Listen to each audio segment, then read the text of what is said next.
radios up to the sky, let the bass ignite. Feel the groove surround us, everything's alright. From the combination heights, quest the truth is our guide. In the vast expanse is where we reside. Hands up to the sky, let the bass ignite. Feel the groove surround us, everything's alright. SNX radio, let the truth ignite. Together we'll shine, bringing shadows to light. In this cosmic dance, we're connecting the dots. Tune into the frequency, let's explore the spots. Heavy bass drops with tight beats. Illuminate the shadows, the echo of our call. On this roller ring will never fall. Feel the energy rising, can you sense the spark? As we dive deeper into the cosmic arc.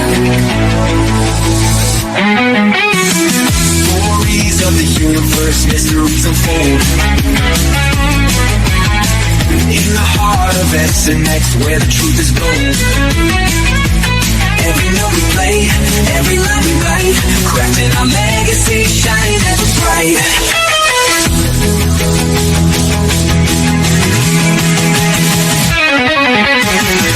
SNX radio, let the truth ignite.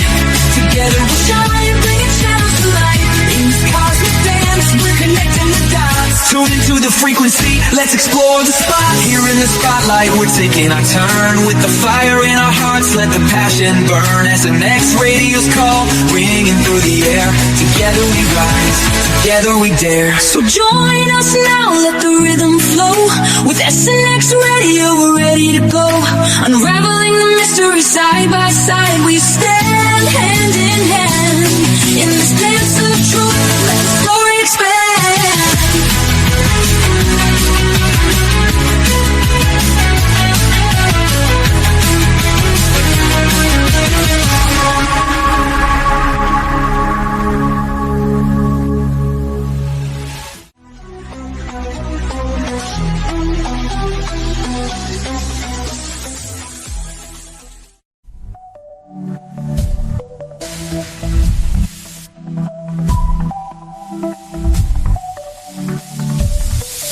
In the skies, they're cruising fast. Truths are buried in the past.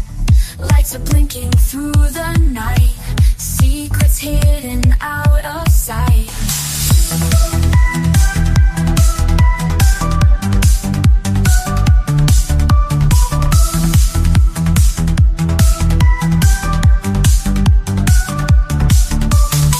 Stars reflecting coded blinks. Messengers from distant wings. Whispers travel through the air. Signs of life beyond despair. Let the veil no more disguise. We'll uncover all their lies. Truth embargo meets your end. On this journey you will transcend.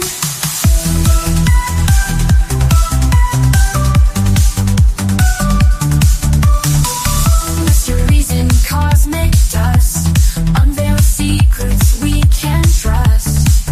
Hidden realms of shadow play.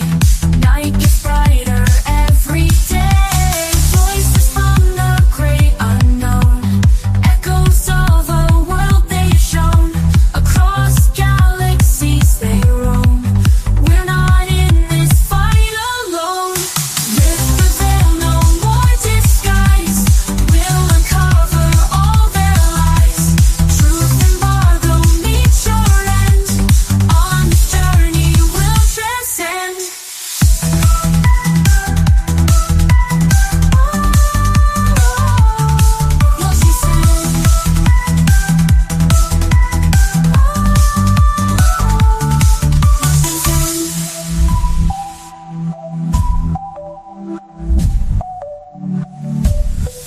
Mysteries in cosmic dust. Unveil secrets we can trust. Truth embargo meets your end. On this journey we'll transcend.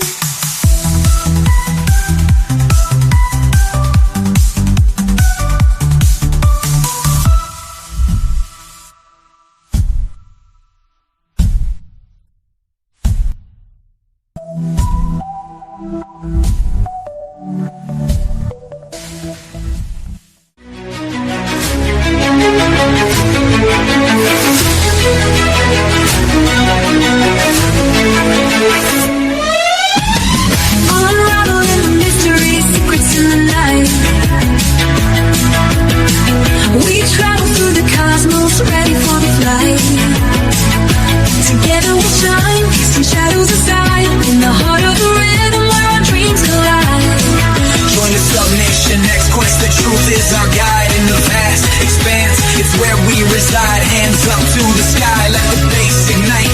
Feel the grooves around us, everything's alright. From the foundation heights, Christ, the truth is our guide. In the vast expanse is where we reside. Hands up to the sky, let the bass ignite. Feel the grooves surround us, everything's alright. SNX Radio, let the truth ignite. Together we'll shine, bringing shadows to light. In this cosmic dance, we're connecting the dots. Tune into the frequency, let's explore the spots. Heavy bass drops with tight beats. Illuminate the shadows, the echo of our call. On this roller ring will never fall. Feel the energy rising, can you sense the spark? As we dive deeper into the cosmic arc. Stories of the universe, mysteries unfold. In the heart of SNX, where the truth is gold. Every note we play, every line we write, crafting our legacy, shining ever bright.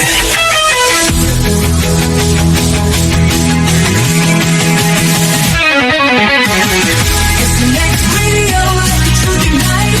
Together we'll shine, bringing shadows to light. In this cosmic dance, we're connecting the dots. Tune into the frequency, let's explore the spot. Here in the spotlight, we're taking our turn. With the fire in our hearts, let the passion burn. SNX Radio's call, ringing through the air. Together we rise, together we dare. So join us now, let the rhythm flow. With SNX Radio, we're ready to go. Unraveling the mystery side by side, we stand hand in hand. In this dance of truth, let the story expand.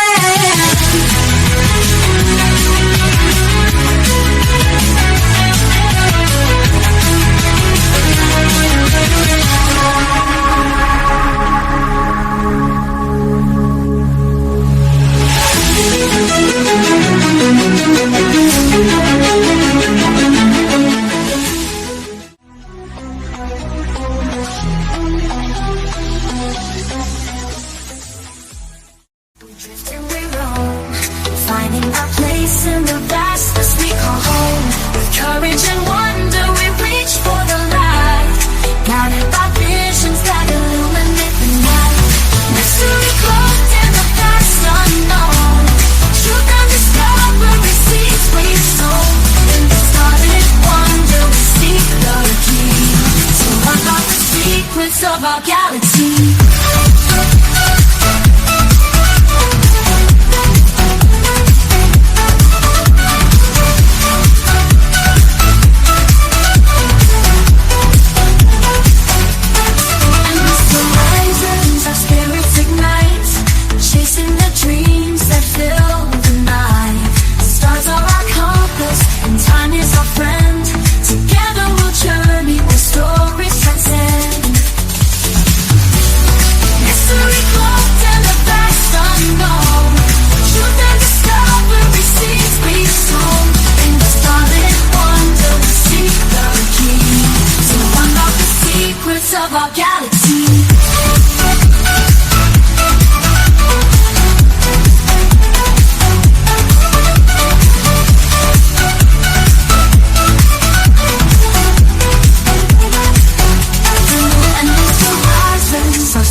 with questions that echo through an endless sky.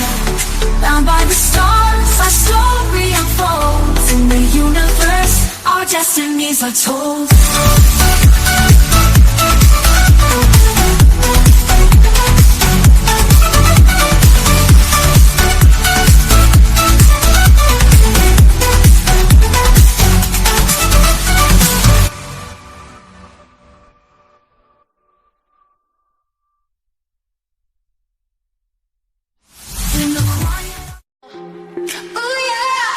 Where the stars and secrets flow, Subnation X radios glow. In the night we'll ride the show into the unknown, unknown, where mysteries are shown, shown. Dance to the beat we own, own. Yeah. Come with us and let it go, go. Night sky whispers in the dark. Secret trails will leave a mark. Follow close, ignite that spark. We're alive, it's just the start. Into the unknown, unknown, where mysteries are shown, shown. Dance to the beat we own, own. Come with us and let it go, go. Feel the rhythm, feel the night. Every heartbeat, pure delight. So mysteries come to light. Hold on tight, it's out of sight.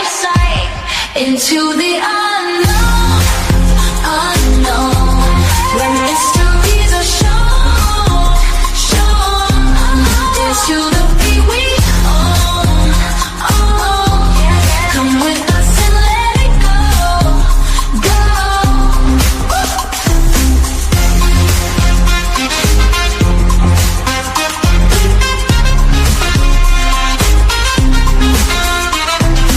Feel the rhythm, feel the night. Let every heartbeat, pure delight.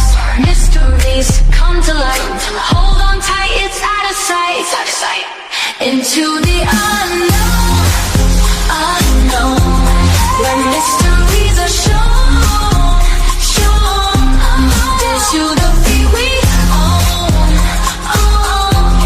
Come with us and let it go, go.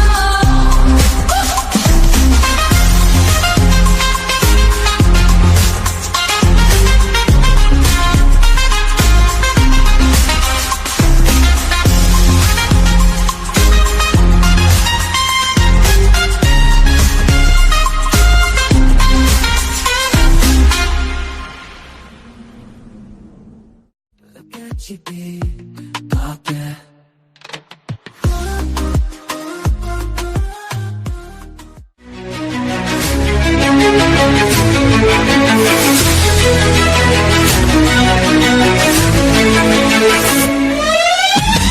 Unraveling the mystery, secrets in the night.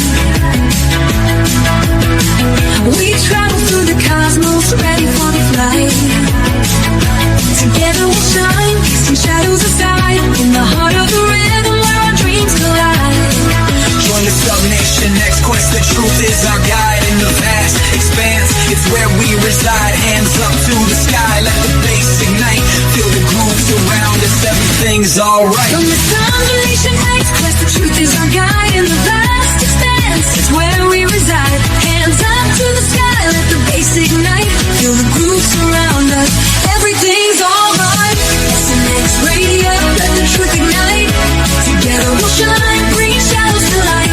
In this cosmic dance, we're connecting the dots. Tune into the frequency, let's explore the spots. Heavy bass drops with tight beats. Illuminate the shadows, the echo of our call. On this road we will never fall. Feel the energy rising, can you sense the spark? As we dive deeper into the cosmic arc. Stories of the universe, mysteries unfold. In the heart of SNX, where the truth is gold.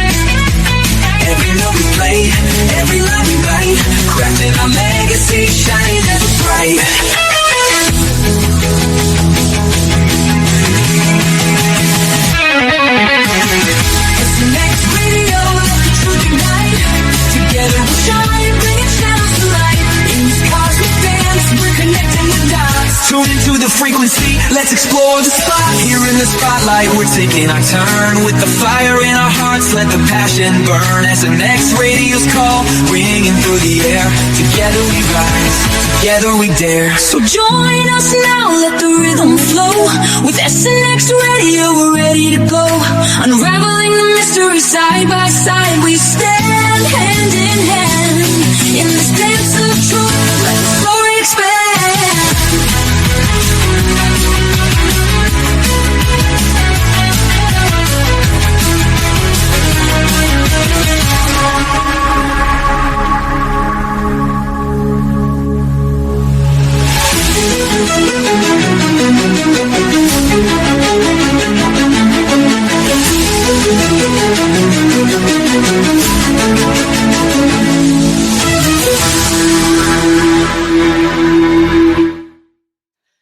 And we welcome everybody back to another Saturday night of SNX Radio. Tonight, Coley and Rodney. We got Rodney here. How you doing, Rod?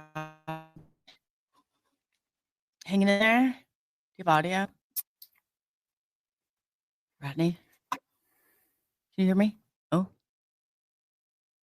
So we were just testing. We had a new program download. So we'll get that going and I will get back into it. I just wanted to make sure after tomorrow or after yesterday that I had everything correct and going. So let me get right in here and like to welcome everybody from Facebook, YouTube, Twitch, Twitter, X, Twix, I don't know, Kick. And then we are soon to be rolling on Amazon Prime Live, which will be a lot of fun and pretty excited about that. So in the meantime, we do have our very special guest from last night, Brian Minnick, come in. He knows more about Project Montauk, he has more documents and more things that I have seen, the most compelling things, I should say I've seen. Video, he's been there 74 planning a 75th. He's done this for 36 years where he's gone out and he has, they had videotapes. He's been out there even as a kid. And so he's been looking through and finding, it's just some amazing things. But back to back, he's been on Discovery, he's been on A&E, he's been on so many TV shows, and he's written this book that is, I think it reads like a bookish, like a dictionary, like the way that, and then he's got pictures to validate it. And he's got it's just like, if you were going to go through and want all that information, you don't even need to go through all that. Like I only see the dictionary because when I was growing up, we just went to the one dictionary, and we had to do projects back that far. But I'm just saying that it's absolutely brilliant. He's put together a ton of stuff, and he's coming out now where he's going, and he's going to try and put a map, of Montauk and check.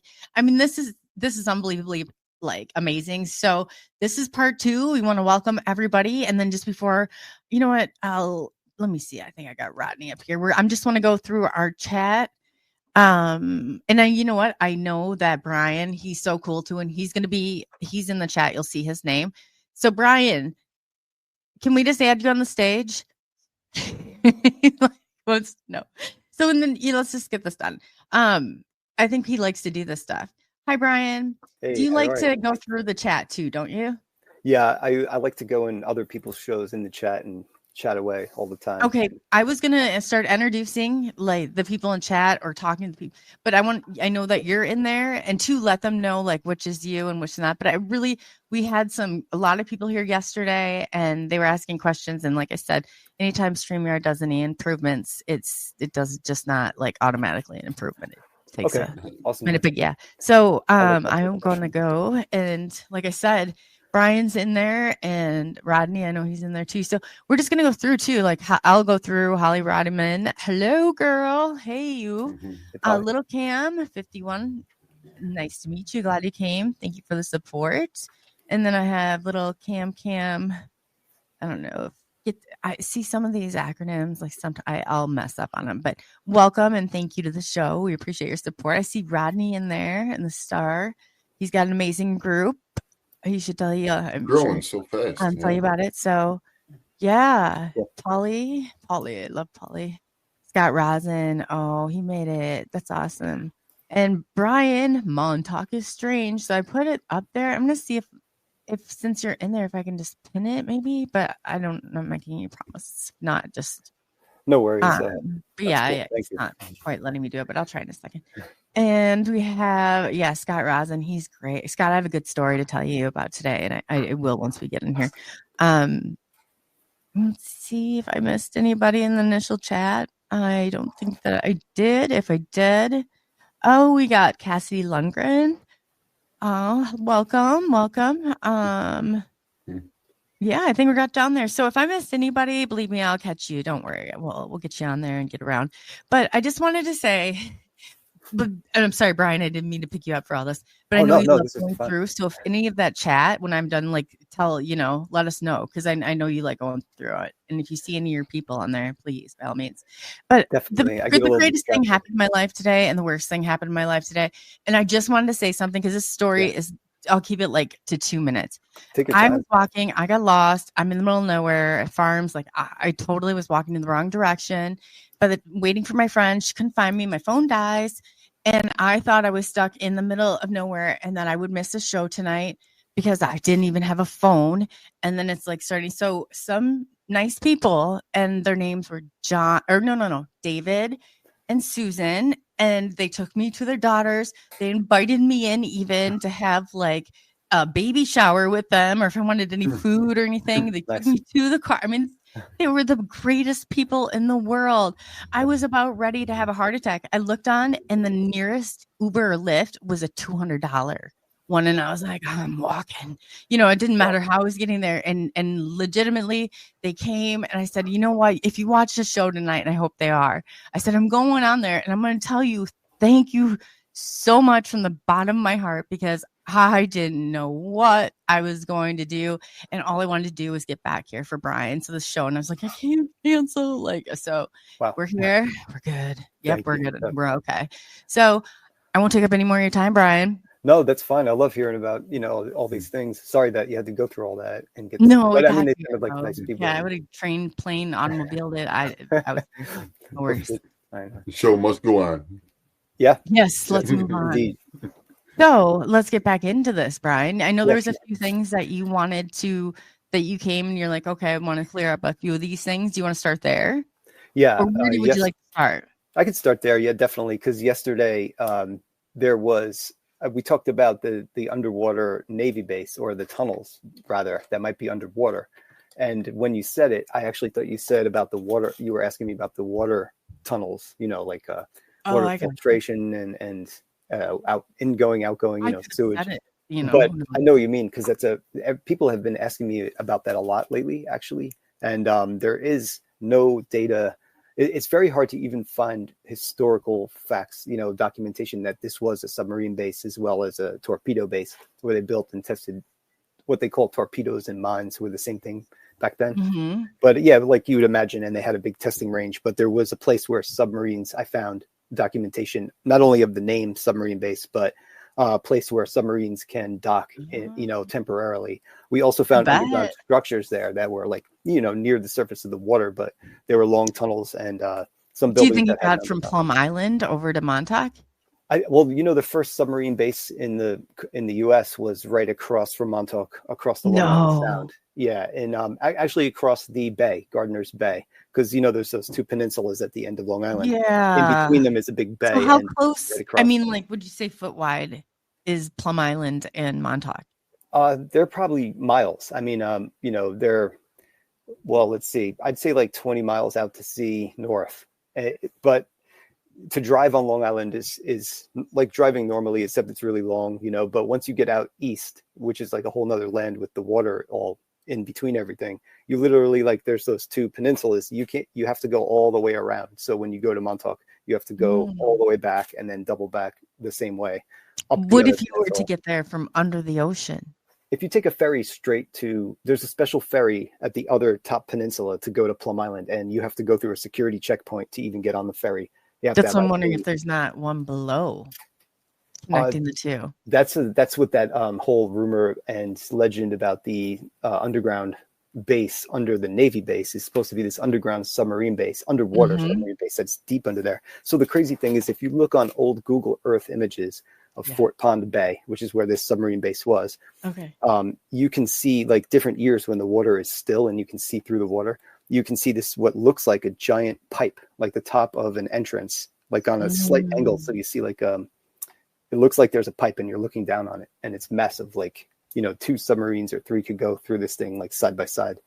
That's how big it looks. So, I mean, there's that, which is just there on Google Earth, but there's no real documentation for that. But there's a lot of legends, including, alien involvement in this base, and even a war between the factions of military that were trying to rehab the underground and then fighting over it down there. So it's like a whole false legend, and that's on the early internet, so. Wow. Yeah. And how We'll it's lay been that out. changed, all that stuff. Yeah, over time and lost, and one time I lost needed some translation. information it was on a pretty big thing. It took Rendlesham Forest, and they couldn't do. I'll have to tell you later. I leaked the documents.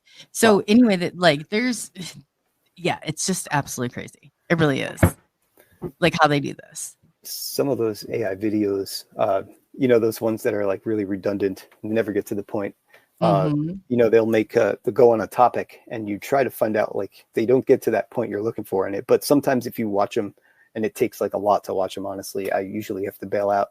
But I've watched a few, and I saw a few things in those videos that AI found somewhere that like people can't seem to find. Almost like, how it gathers all the parts like within minutes for these videos and then generates them. But it's going into places that I don't think people could get into sometimes, because I've seen it pull things. Like, where did they get that piece like from? going through all the stuff. Yeah, so it might be a What's that cool about? source for like little gems if you can stand watching through those long, summary videos that they make. I know. But what about when they cross over? Have you ever seen when they had those 2 phones? They were side by side, and they were both AI, making AI phone calls or whatever. Yes, and they changed their own code that? language. Yep. And they And then they started beeping like. So I'm thinking, I said they must be of the same type. What I fear the most is if this continues, that we're going to be learning. Not just their group, because there's groups of them right now. It's going to be like, if they learn to communicate with one another, like ways we're done. We are done. Yeah. That would change everything. That, and when they start building themselves, like a von Neumann machine, they call it, who's, John von Neumann is tied to Montauk and all these stories. They say that he replaced Nikola Tesla as far as a mathematician on the Philadelphia experiment. I think that came from Al Bielek, actually.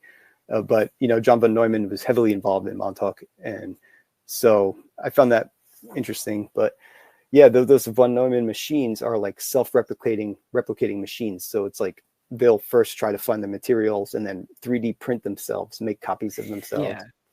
Yeah, that's what I think of right away. It's like the first thing they're going to be looking for is to make copies. Oh, yeah. Oh, wow. And we're doing it now, too. It's just crazy. I do want to find out more about how they say Al Bielek actually mentioned too. We were talking earlier. We mentioned Al, and I was thinking he also is the one that mentioned that the system underground at Montauk went rogue at one point, like started becoming self-aware and making its own decisions. So I thought I want to go back and look into that a little more. Something older. I think the singularity already happened, and the only reason people don't realize it is because it still needs humans. And once it doesn't need us anymore, that's when you're going to know. Yeah, like there's a lot of these theories. It's crazy how they come out in movies beforehand. But so, is there anybody that you have interviewed, or anybody that you think that would be like compelled that maybe we could bring like a couple of people on to talk about it, or would anybody ever do that? I mean, there's plenty of people who have already been on shows that I've talked to, that are out there. But like I'm saying that correlates like with your project. Oh, yeah, I'd love to. Not just somebody who's been out in Montauk, but some of the people that you have, or even if you got video of them, if we could like get that out there and they could see like more, I think it would be great. Yeah, no problem. I mean, I could ask. I have a lot of I counted the amount of people that I went there with, different people. It was like well over 100 easily before I stopped counting. But all the friends I used to go with, there was a group of like 30 of us that you can see rotating through the field reports that I wrote. I wrote awesome. first names or like nicknames. and the characters change. Those are all my friends, and I still talk to mostly all of them to this day. There's a few maybe I lost touch with, but they all like saw the same things as me. Yeah. I try to drag. How cool would it be just to bring, like, even if they just wanted to collaborate that, or I think that'd be awesome to look at, and then I don't know some things, but I'm just wondering. Yeah. Yeah, I'll definitely put it out there to people, and if anybody takes me up on it, I'll be glad to. We want to know as much as we possibly can. I think it would be an amazing interview to have that. So so going on, I know that Rodney had a question. I forget what he wanted to talk to you about. Well, he did mention before on the previous show the first time we met, where we brought up the connection with Rome, New York, and then I was going to give you some time, and you mentioned. Oh, I'm sorry, I didn't know if it had to do with what we're talking about. Oh yeah, Rome, that got me curious because I know there was a connection when I mentioned it to you, but I didn't recall like the exact details. They were fuzzy because it was probably 20 years since I last read that part of it. So I went in and started doing the second part that I'm writing. I actually made a point and a whole part where I go back into all those old and chronological order after the base closed, supposedly in disaster, combine it with the history and the legend. And in that, after the base closed, there was a whole lot of really cool stuff about them reopening it and having that, conflict with each other. And in the process, right after Montauk shut down in a hurry, August 12th, 1983, the day that the project ended abruptly, they started making other Montauk chairs, like we were just talking about replicating. Yeah. So it comes from one person who's in the circle of the original authors. And then it's backed up by some of the people in the original group, including Al Bielek, I think, was behind it. So the information was that Rome Air Force Base had their own chair, along with Dobbins Air Force Base in Atlanta, Georgia. And they had 2 more chairs there. And Rome would work with Rochester University. He said he was do stuff like some basic stuff in the library, or they take him into an attic just for some basic, portable type, whatever they were doing to him, experiments or procedures. And then he would go to the air base where they had an underground facility there and a chair. So I thought that was pretty interesting to find out. I almost forgot that there were other chair locations mentioned. Oh, wow. And so they said the second system that they used with all these chairs would link to something called Malta, which is not the country island near Italy. It's actually acronym.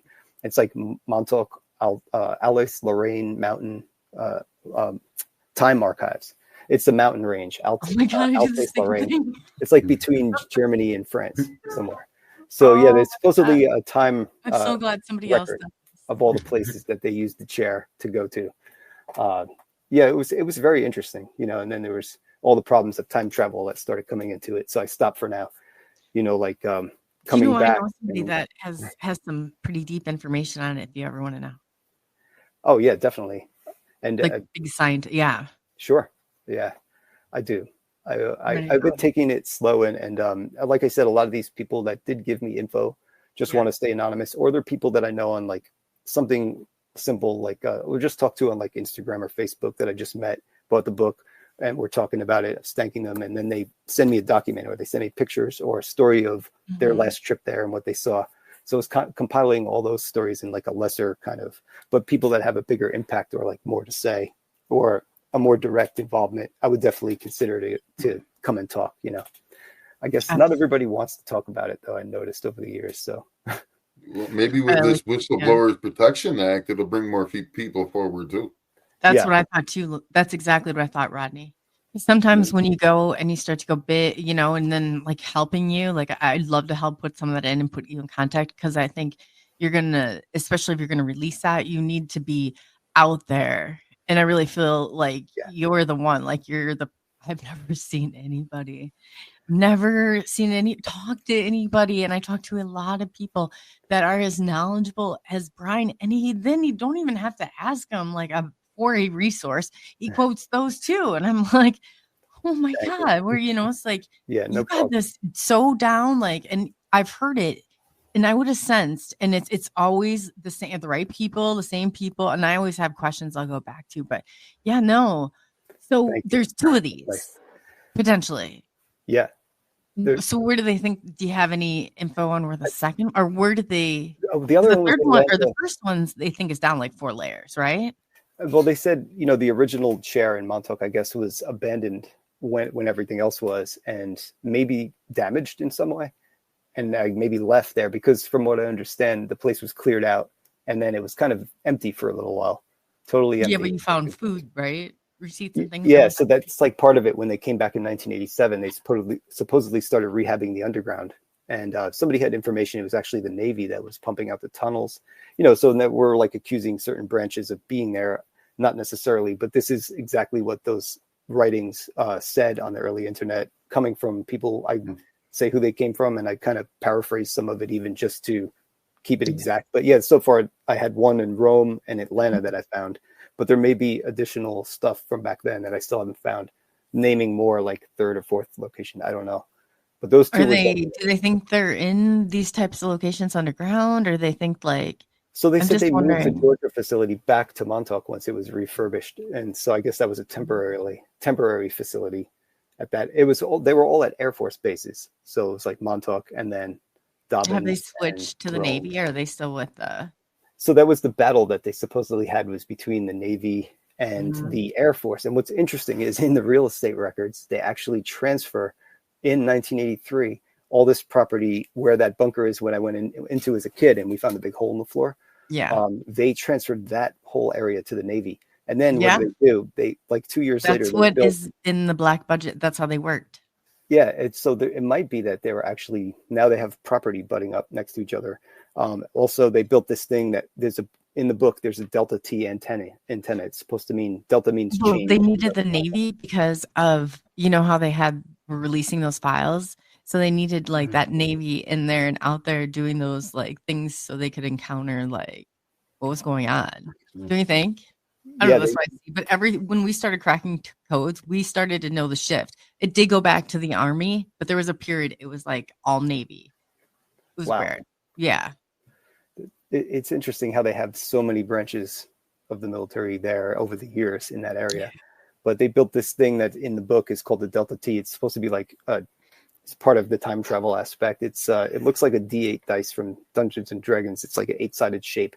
But they literally had that on a pole, and it was supposed to be a Coast Guard antenna. And then right next to it, they had a mini-me, like a little baby Montauk radar version. It was so cool looking to me, but what is this thing? It looks like a directed energy weapon right there on the bluffs. They had like a fence around it. It was on a white generator box. And I have a picture of an old newspaper article where they printed it. They called it something about like the little version of the radar. And it was this company, Cardion, did a test there for like a year. They were using it to beam out at ships out in the water and test for whatever reason. So then the legends, they started saying it was brought up from the underground for testing. But they had a real license for a year and put this experimental little radar there aimed out at sea.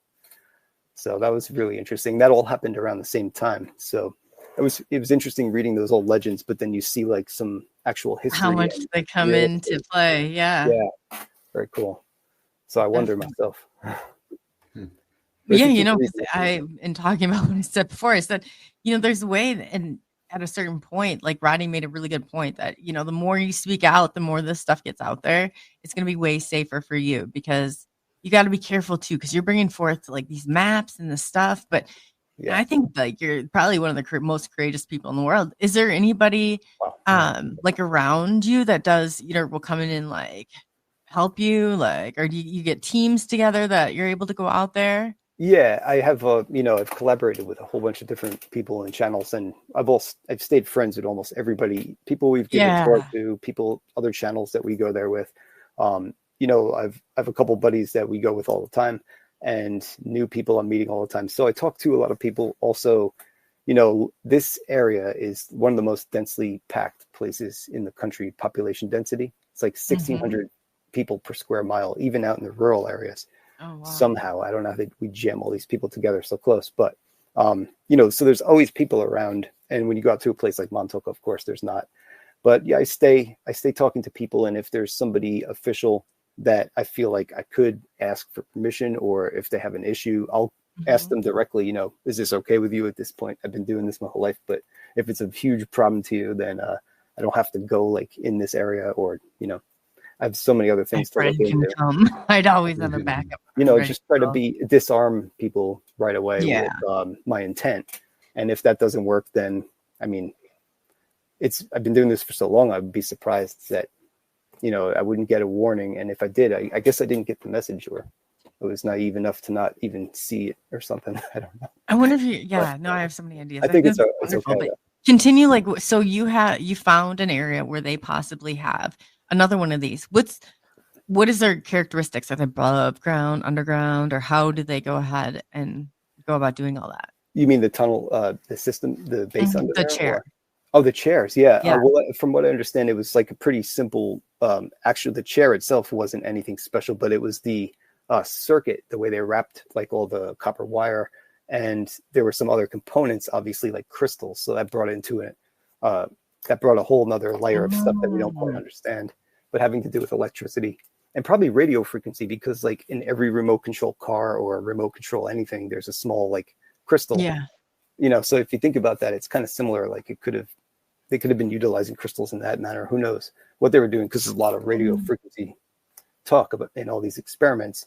I don't know. I think they just, once they found out one worked, they built others. And once that place was Montauk was no longer able to be used, they moved it to other locations where they built new versions there.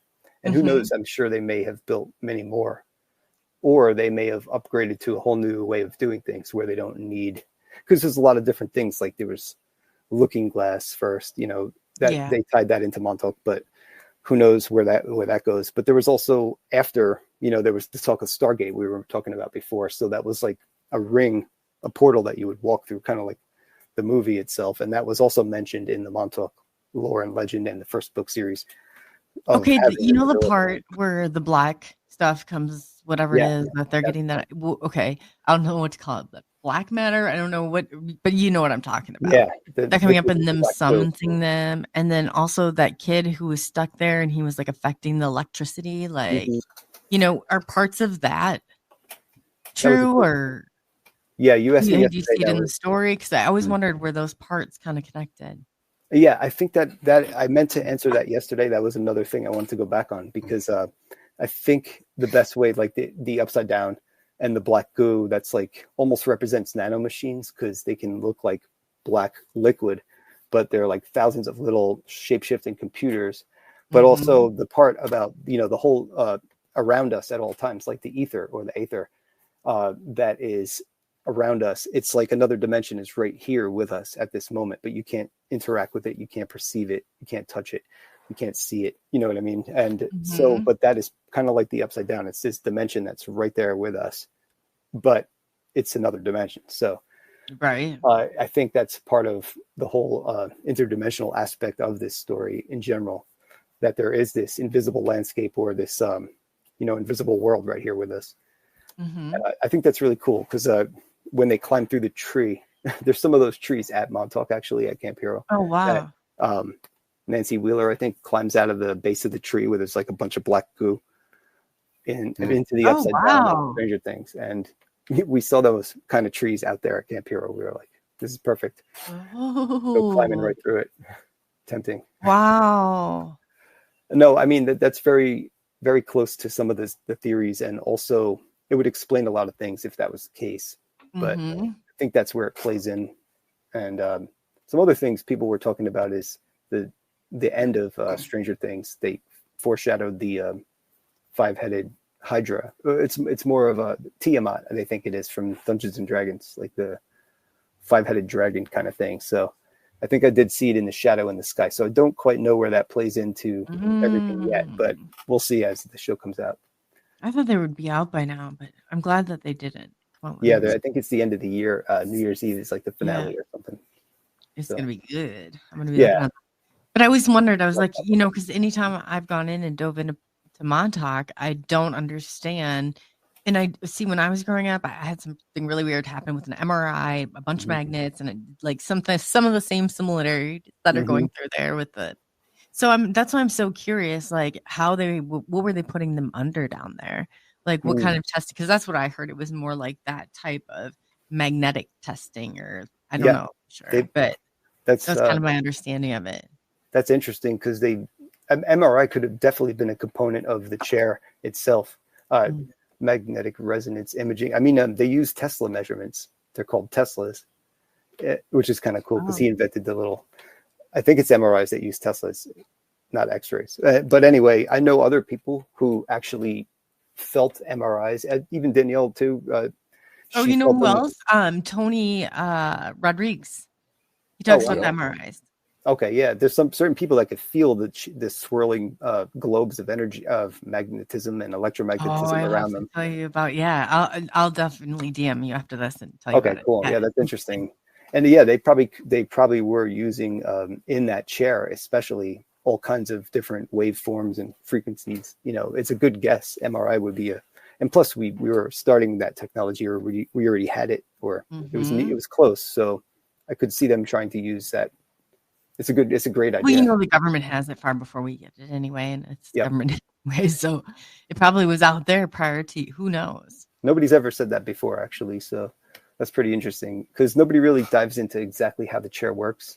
There was a diagram in the first book, you know, the series, Peter Moon and Preston Nichols book, but a few people have tried to explain it or what it looked like, but there's no real, there's no real guesses on how it exactly works. Some people have tied it to Osiris's chair in Egypt as well, because you have all the connections with Montauk to Egypt and Atlantis and Mars.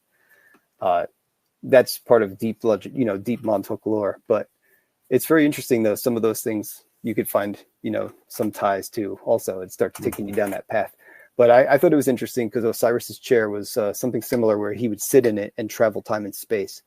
And I think they even had some technical details on those old, I don't know if they were on hieroglyphs, I guess, not cylinder seals. That's Sumerian. But so I'd have to look back into that and tie that in because I'm interested, exactly how. I would love to see somebody do an artistic rendering of the chair as well. I've seen a few on shows or like in the book. It was like more of a painting, but like a technical. I bet there's a patent for it out there. Yeah, probably.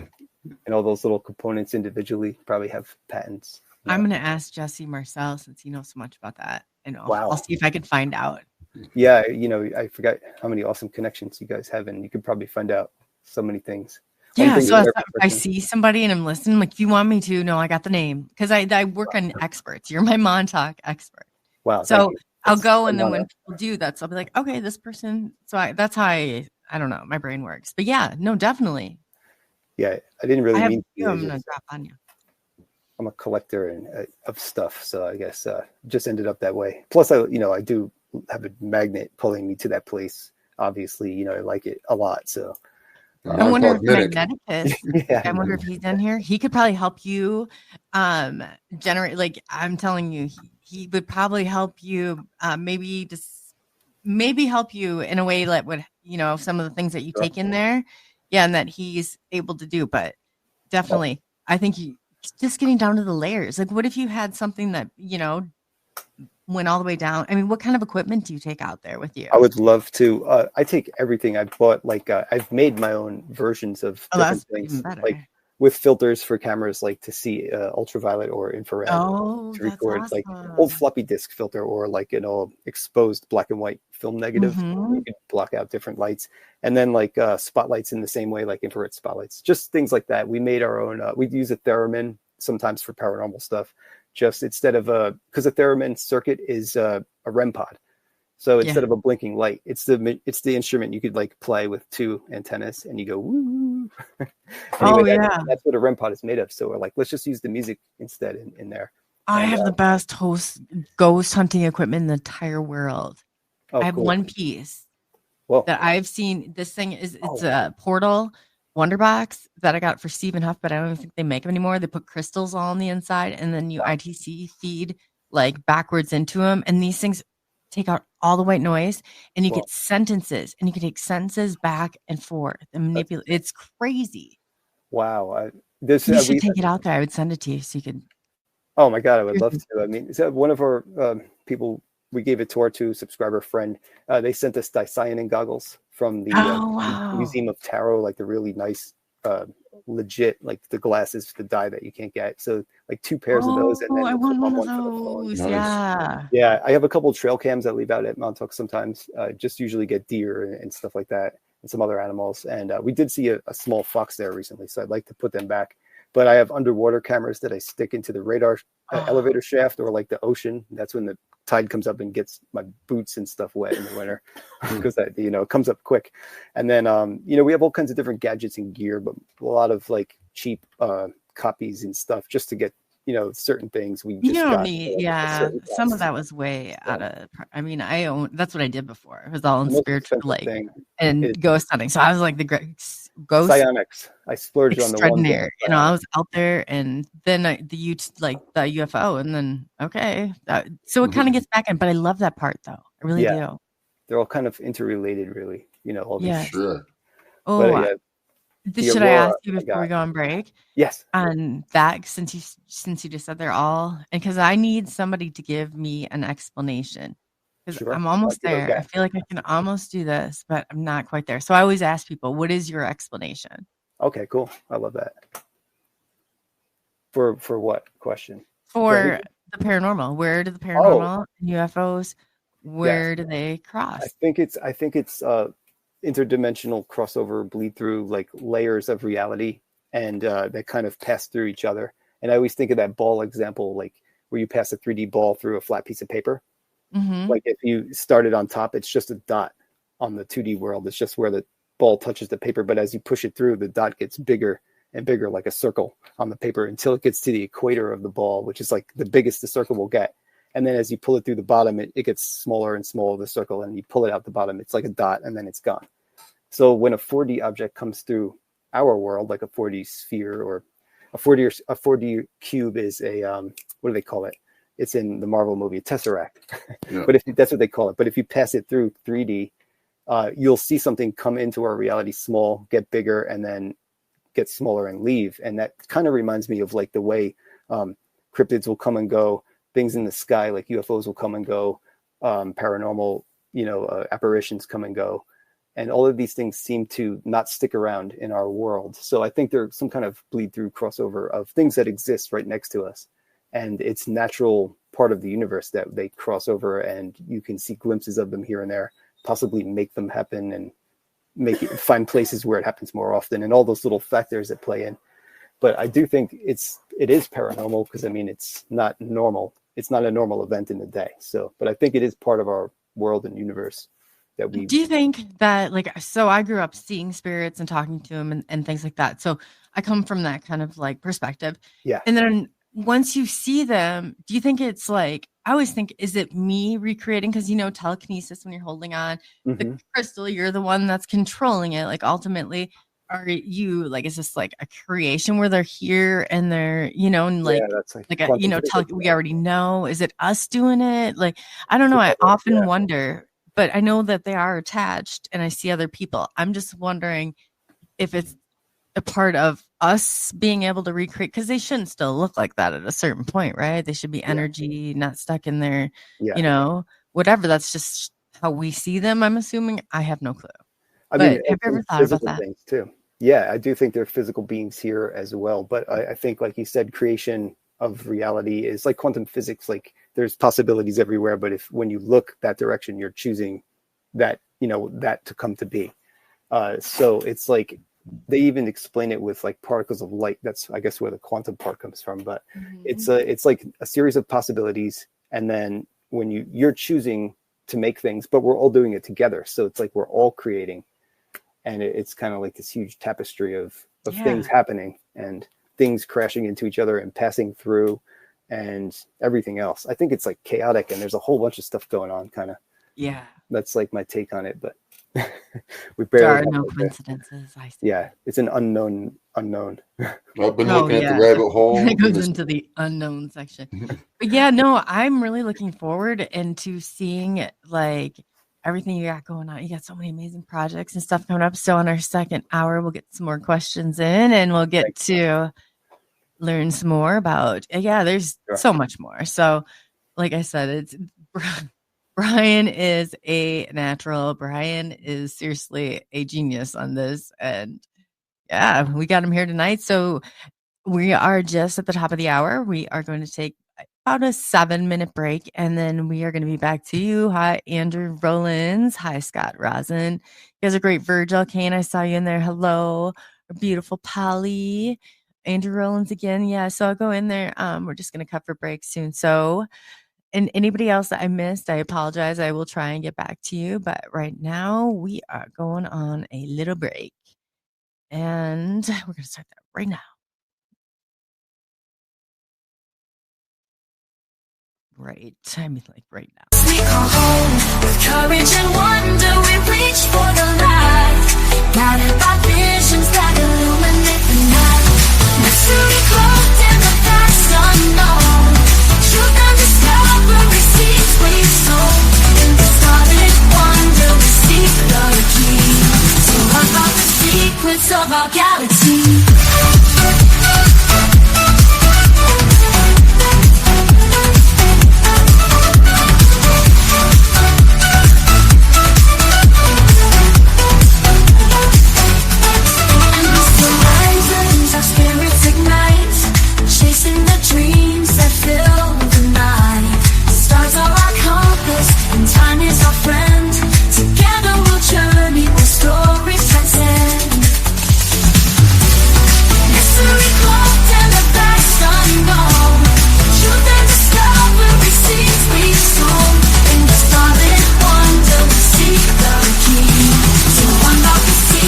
Of our galaxy.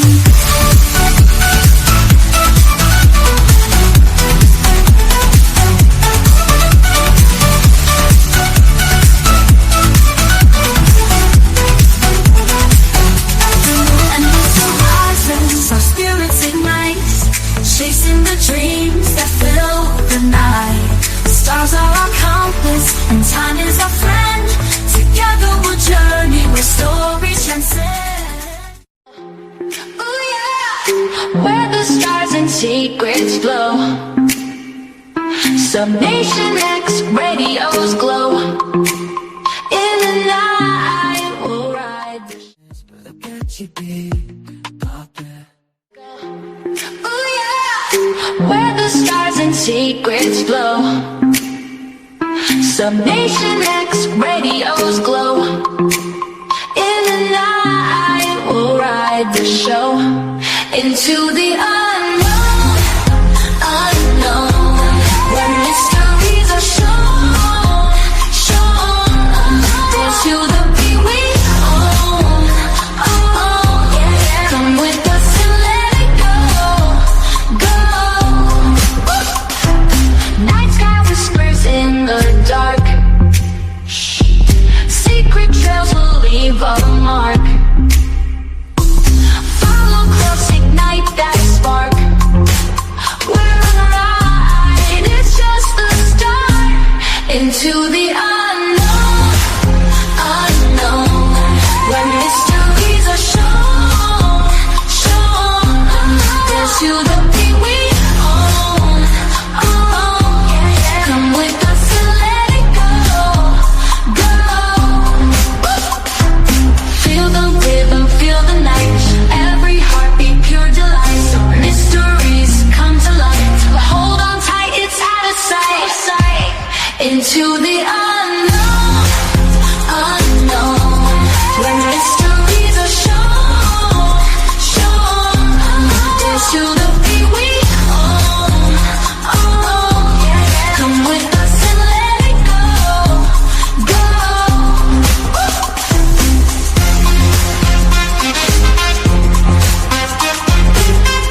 truth is our guide in the vast expanse. It's where we reside, hands up to the sky. Let the bass ignite, feel the grooves around us. Everything's alright. From the combination X quest, the truth is our guide in the vast expanse. It's where we reside, hands up to the sky. Let the bass ignite, feel the grooves around us. Everything's alright. SMX Radio, let the truth ignite. Together we'll shine, bringing shadows to light. In this cosmic dance, we're connecting the dots. Tune into the frequency, let's explore the spots. Heavy bass drops with tight beats. Illuminate the shadows, the echo of our call. On this roller we will never fall. Feel the energy rising, can you sense the spark? As we dive deeper into the cosmic arc. Stories of the universe, mysteries unfold. In the heart of SNX, where the truth is gold. Every note we play, every line we write, crafting our legacy, shining ever bright.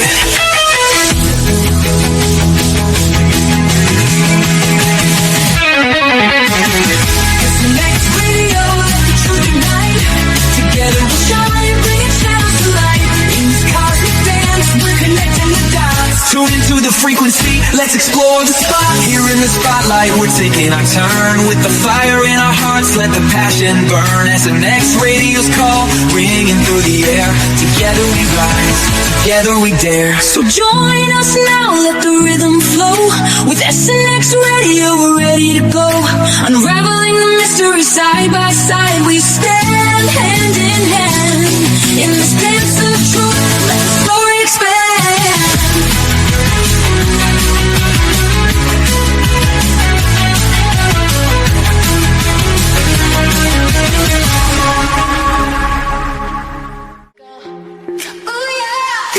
Where the stars and secrets flow. Summation X Radio's glow. In the night we'll ride the show into the unknown, unknown. Where mysteries are shown, shown. Dance to the beat we own, own. Yeah. Come with us and let it go, go. Night sky whispers in the dark. Secret trails will leave a mark. Follow close, ignite that spark. We're on a ride, it's just the start. Into the unknown, unknown. Where mysteries are shown, shown. Dance to the beat we own, own. Come with us and let it go, go. Feel the rhythm, feel the night. Every heartbeat, pure delight. Mysteries come to light. Hold on tight, it's out of sight. Into the unknown, unknown. Where mysteries are shown, shown. Dance to the beat we own, own. Come with us and let it go, go.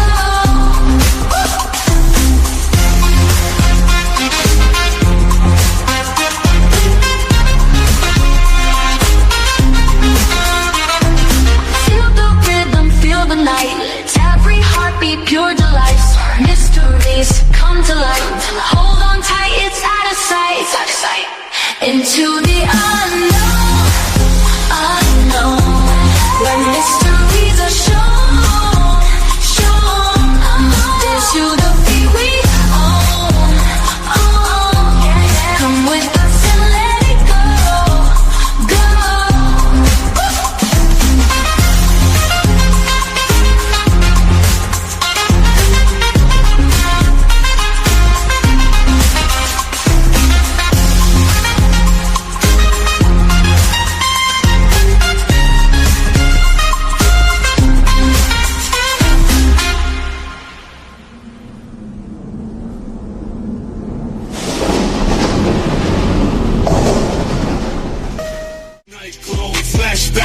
the track, watch the past unfold. Got a story to tell, a courage untold. Rise up from memories, watch us take control.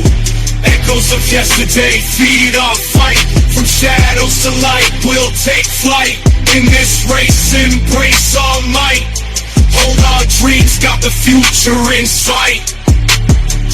Rise up high, let courage unbind. Erase the past, keep future in mind. Every step forward, no looking behind. We own this moment, leave fear confined.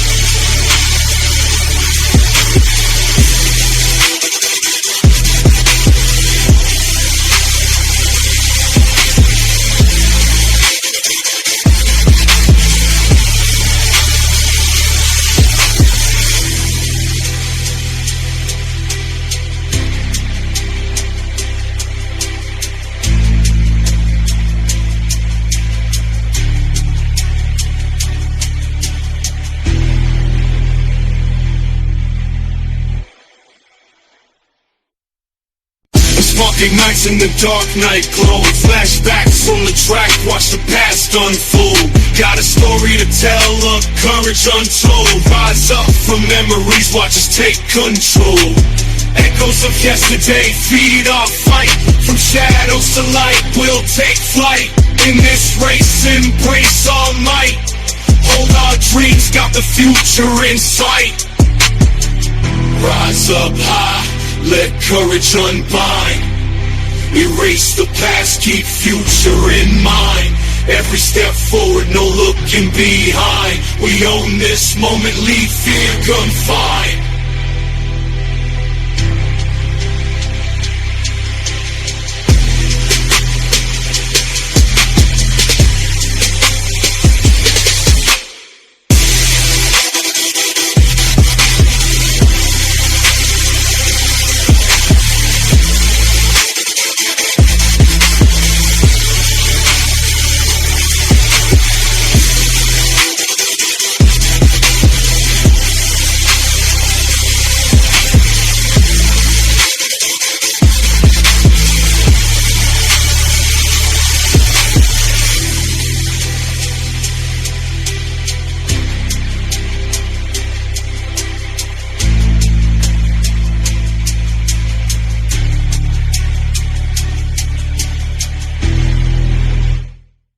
All right, and welcome back to this second half of SNX Radio live on Facebook, several accounts, YouTube, Twitch, Twitter, and Kick. And looking forward to Amazon Prime Live soon, so we're going to be adding that on. Really excited for that. But welcome back. We got Brian Minnick here, and he is our expert at many different things. I mean, he really does put a lot into this. So yes, and to some of the things that you, I know you wanted to like did you get a chance to do any of that, or I'll let you decide where you want to start this time. I kind of took you. Oh no, that's I know fine. that there were some things that you really wanted to get out. Thank you. I mean, we could go anywhere, but yeah, there were still things I was thinking of. I mean, the last question you asked me, I was thinking of through the whole break. I thought of so many other possibilities. I'm like, I guess that's not my final answer, but there's, so much, like you said, on every topic that we could go into. But there were some things from yesterday. I think we were talking about the sweeping beam of Montauk's microwave radar, which is a SAGE radar. I saw Scott mentioned something about SAGE is cool. But yeah, I didn't know. I forgot to always mention that this is a SAGE radar in the sense of SAGE system, which is a semi-automatic ground environment, which doesn't really explain, as far as the name goes, what the complexity that it was, like the beginnings of the internet and all that. But that beam that would sweep 300 miles outward, that was a huge part of the beginning of this story, is that even in the original book series that they said they started experimenting in Montauk, but then started experimenting on towns further west on Long Island. Because, once it goes, Long Island's really long and skinny. So like relatively, you could drive from the Sound, which is like between Connecticut and Long Island. It's this big body of water, the Sound. You could drive from that part of Long Island all the way to the bottom, which is like the ocean beaches, in a shorter amount of time than driving from Montauk to New York City is 117 or 118 miles. So long story short, to go across, I don't know, basically that beam would go across the water and even hit Connecticut at its furthest. And to the south, it would just go out into the Atlantic. And even to the east, it would just go into the Atlantic. But on west, it could almost cover, it could go way past Long Island, through New York City, into New Jersey, and probably into the other side of New Jersey, at least, the western side of New Jersey. I don't know. It's just interesting because a lot of people that are reaching out to me that aren't really on the internet or like in the old stories on the internet or even in any of these legends are local Long Islanders.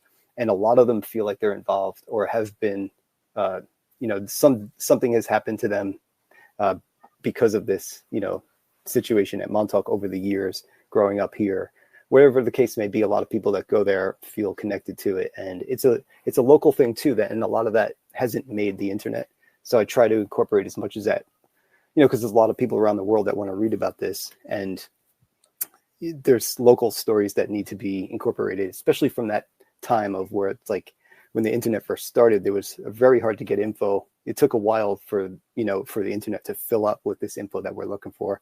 So over the years, this is an important time to document. That was one thing I was thinking of. And, I'll also bring up other stuff as it comes up, as I remember also. And I saw a question from Polly about other countries. And I do think that they did share information about the Montauk Project after it abruptly ended with some other friendly allies, maybe, but not obviously adversaries or people that were, on the other side of our intelligence needs. And so the usual, like what that Malta thing, Montauk Mountain Range Insert Time Archives, MALTA, that was supposedly between France and Germany. So there was this European aspect to Montauk, a continuation. And then, of course, within the U.S. and other sites as it goes, other states and stuff. So I don't know about too many other countries, though. I do know we work with Australia a lot, and there was that whole thing about the Pine Gap radar site down in Australia. So, I mean, I would guess that some of the English-speaking countries maybe we worked with. I'm not sure exactly. So it's another interesting, great question, though. Yeah. For some reason, when Rodney came on, mine kicked off, so I don't know. He was here's like, oh my gosh, please, Scott. Oh, I saw that. Yeah, you did. Yeah. So yeah. I'm looking for the comment that you're referring to, and can you see them on your end to go through? The comments, I have them on a pop-out chat on YouTube, and I have the video from StreamYard. Oh, great. So you can get in there and see too, because I know that.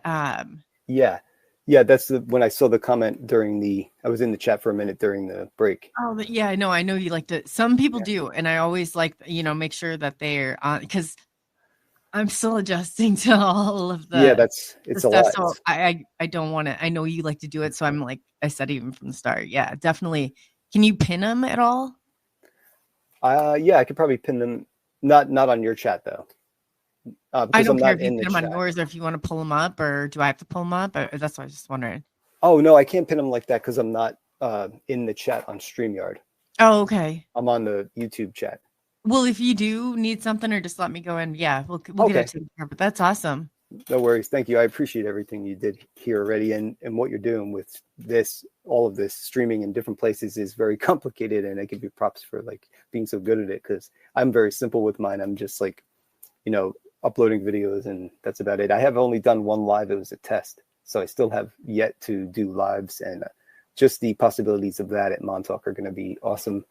I mean, I think the signal is probably okay because they actually put a cell tower on base at the old AT&T long lines microwave tower. It was like a TV radio tower, red and white one, and they put cell antennas on there. So finally we have a good signal there. So maybe, I could do we always talked about it. I just never got around to it yet, but I'm going to do some of that stuff eventually. And it would be fun once you release that. I plan on going through it and figuring out what I don't know.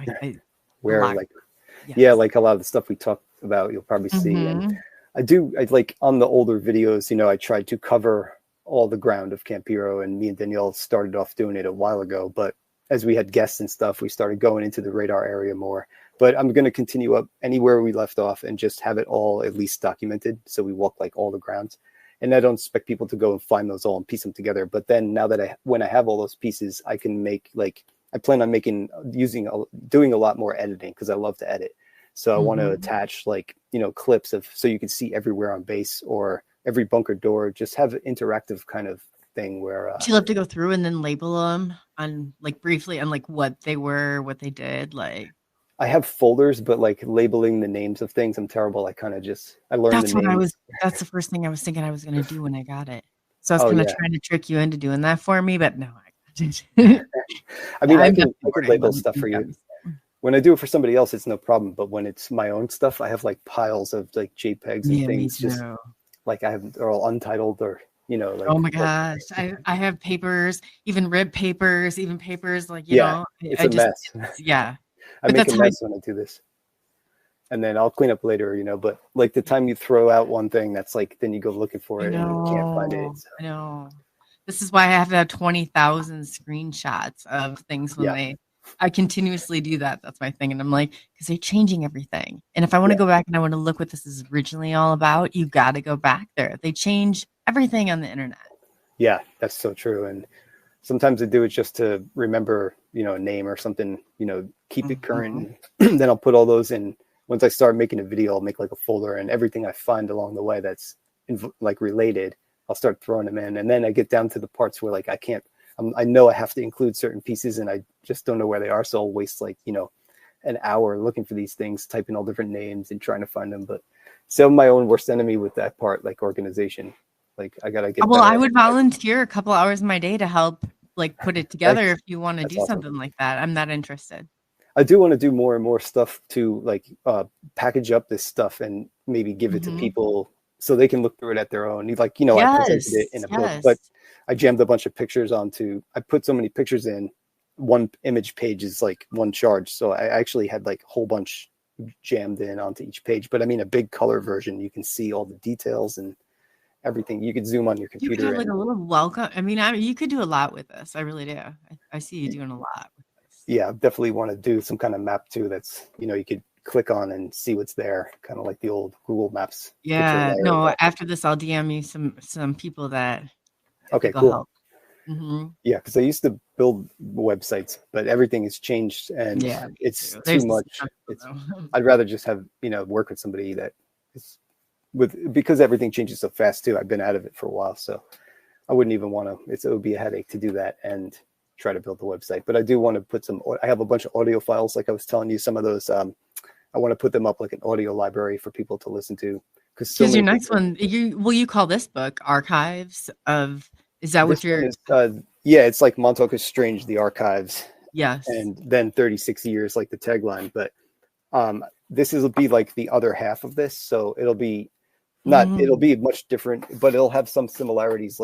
This has different sections. So it's not all just chapters. Can you give them kind of a tease of what you're looking forward to or not yet? Yeah, sure. I mean, I'm excited, straight up excited about all this stuff because the people I had, for example, there's a whole section of local firsthand accounts and, anonymous from, I keep everybody anonymous, but that's a whole section in the first book. And a lot of them were locals. But now, since I wrote the book, I've been getting contacted by so many people from afar and close. And I got to speak to a lot of officials.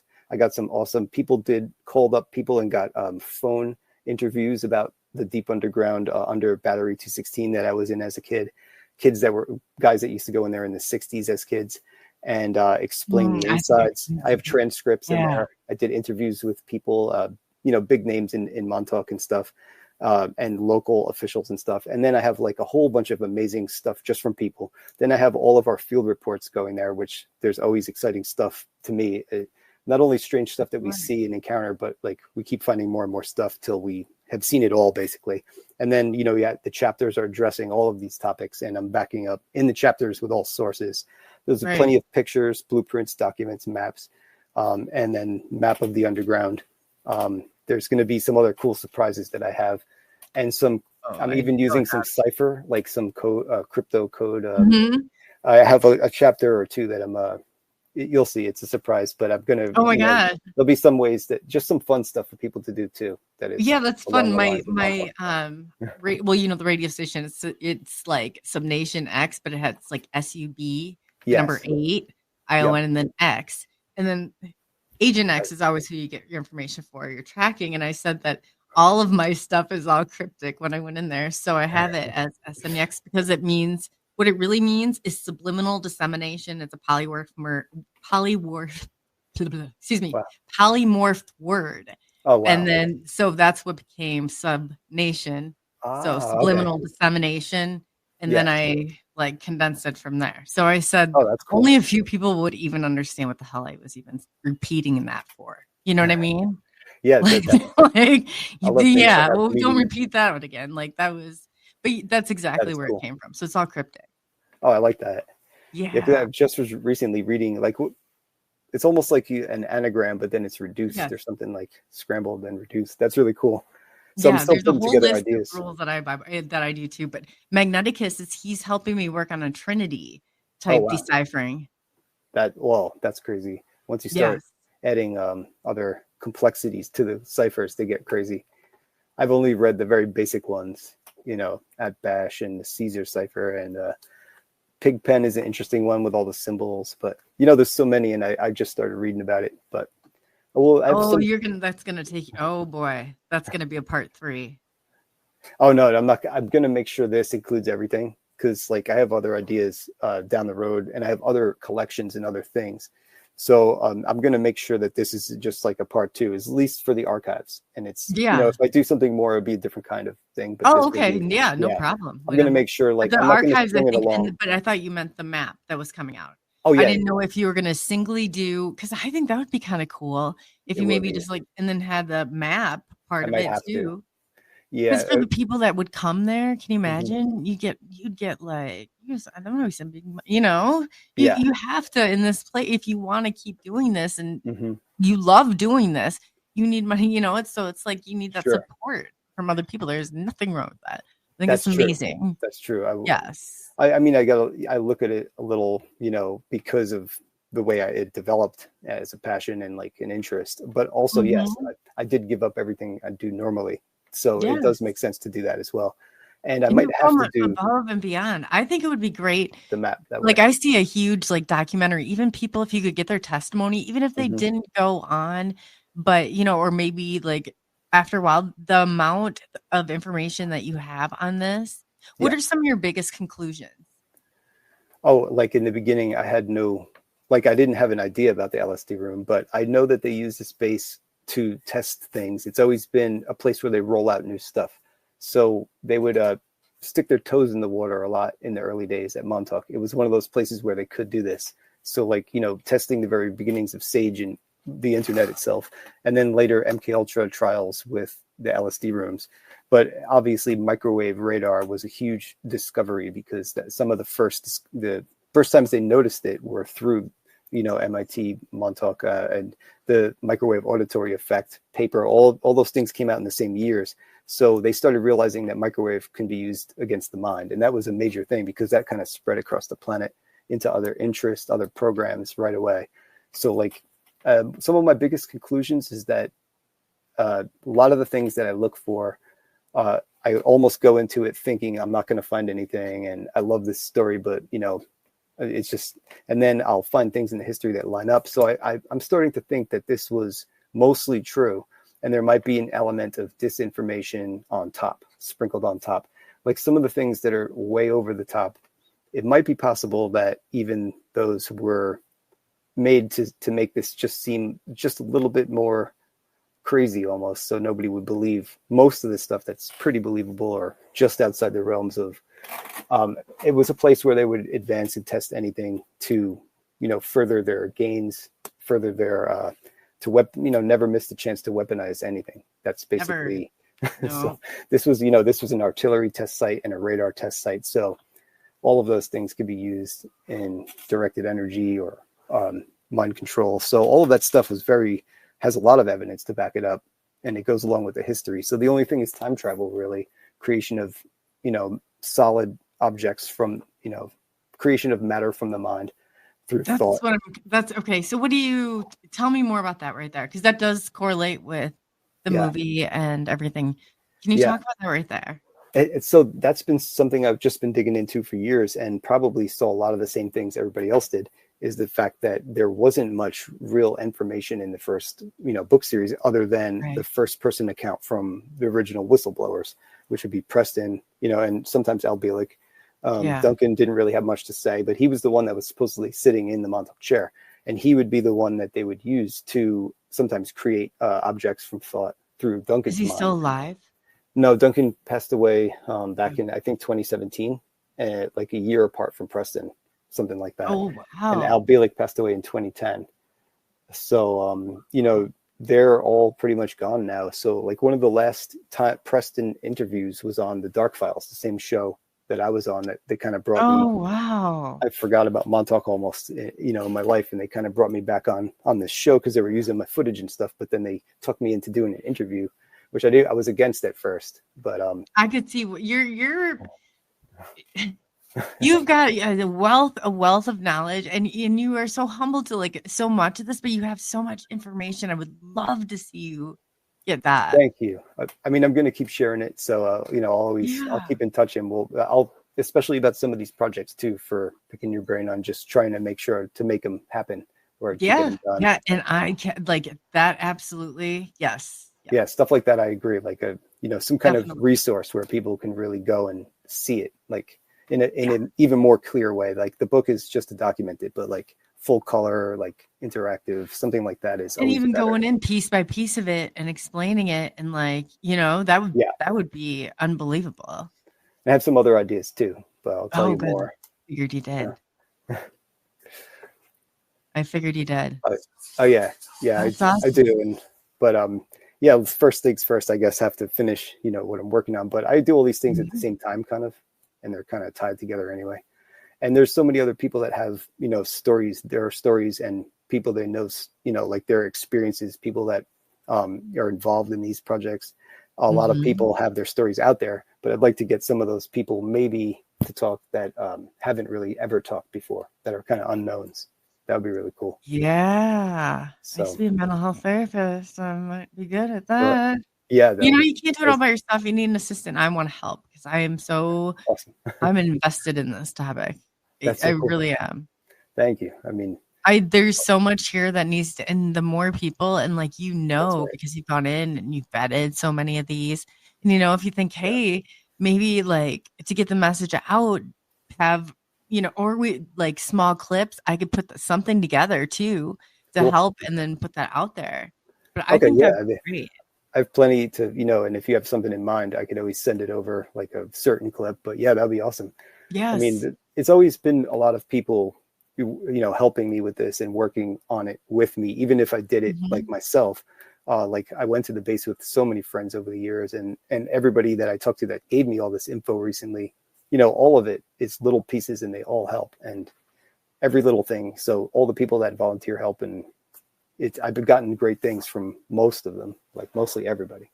And even just a compliment here and there, just to let people know that, letting me know that they enjoy it. That's like, that makes my day. So little things like that. Yeah, no, you are too. Keep me And going. you're, like I said, you're coming and you're very humble. And I'm like, and I even sent it off to a few other people. I was like, you got to, so that's kind of what we do behind the scenes. And I'm like, when I find somebody who has brought more evidence and explanation and gone down there and explored it for himself so many times with so many different, people, because everybody's going to see things and find things. And, and I mean, like you're going the distance here. And I think, like I said, I can help somebody who could help you identify some of the stuff, and maybe we could move a little quicker on some, or you could. I'm just looking to make the connections in the book, Yeah.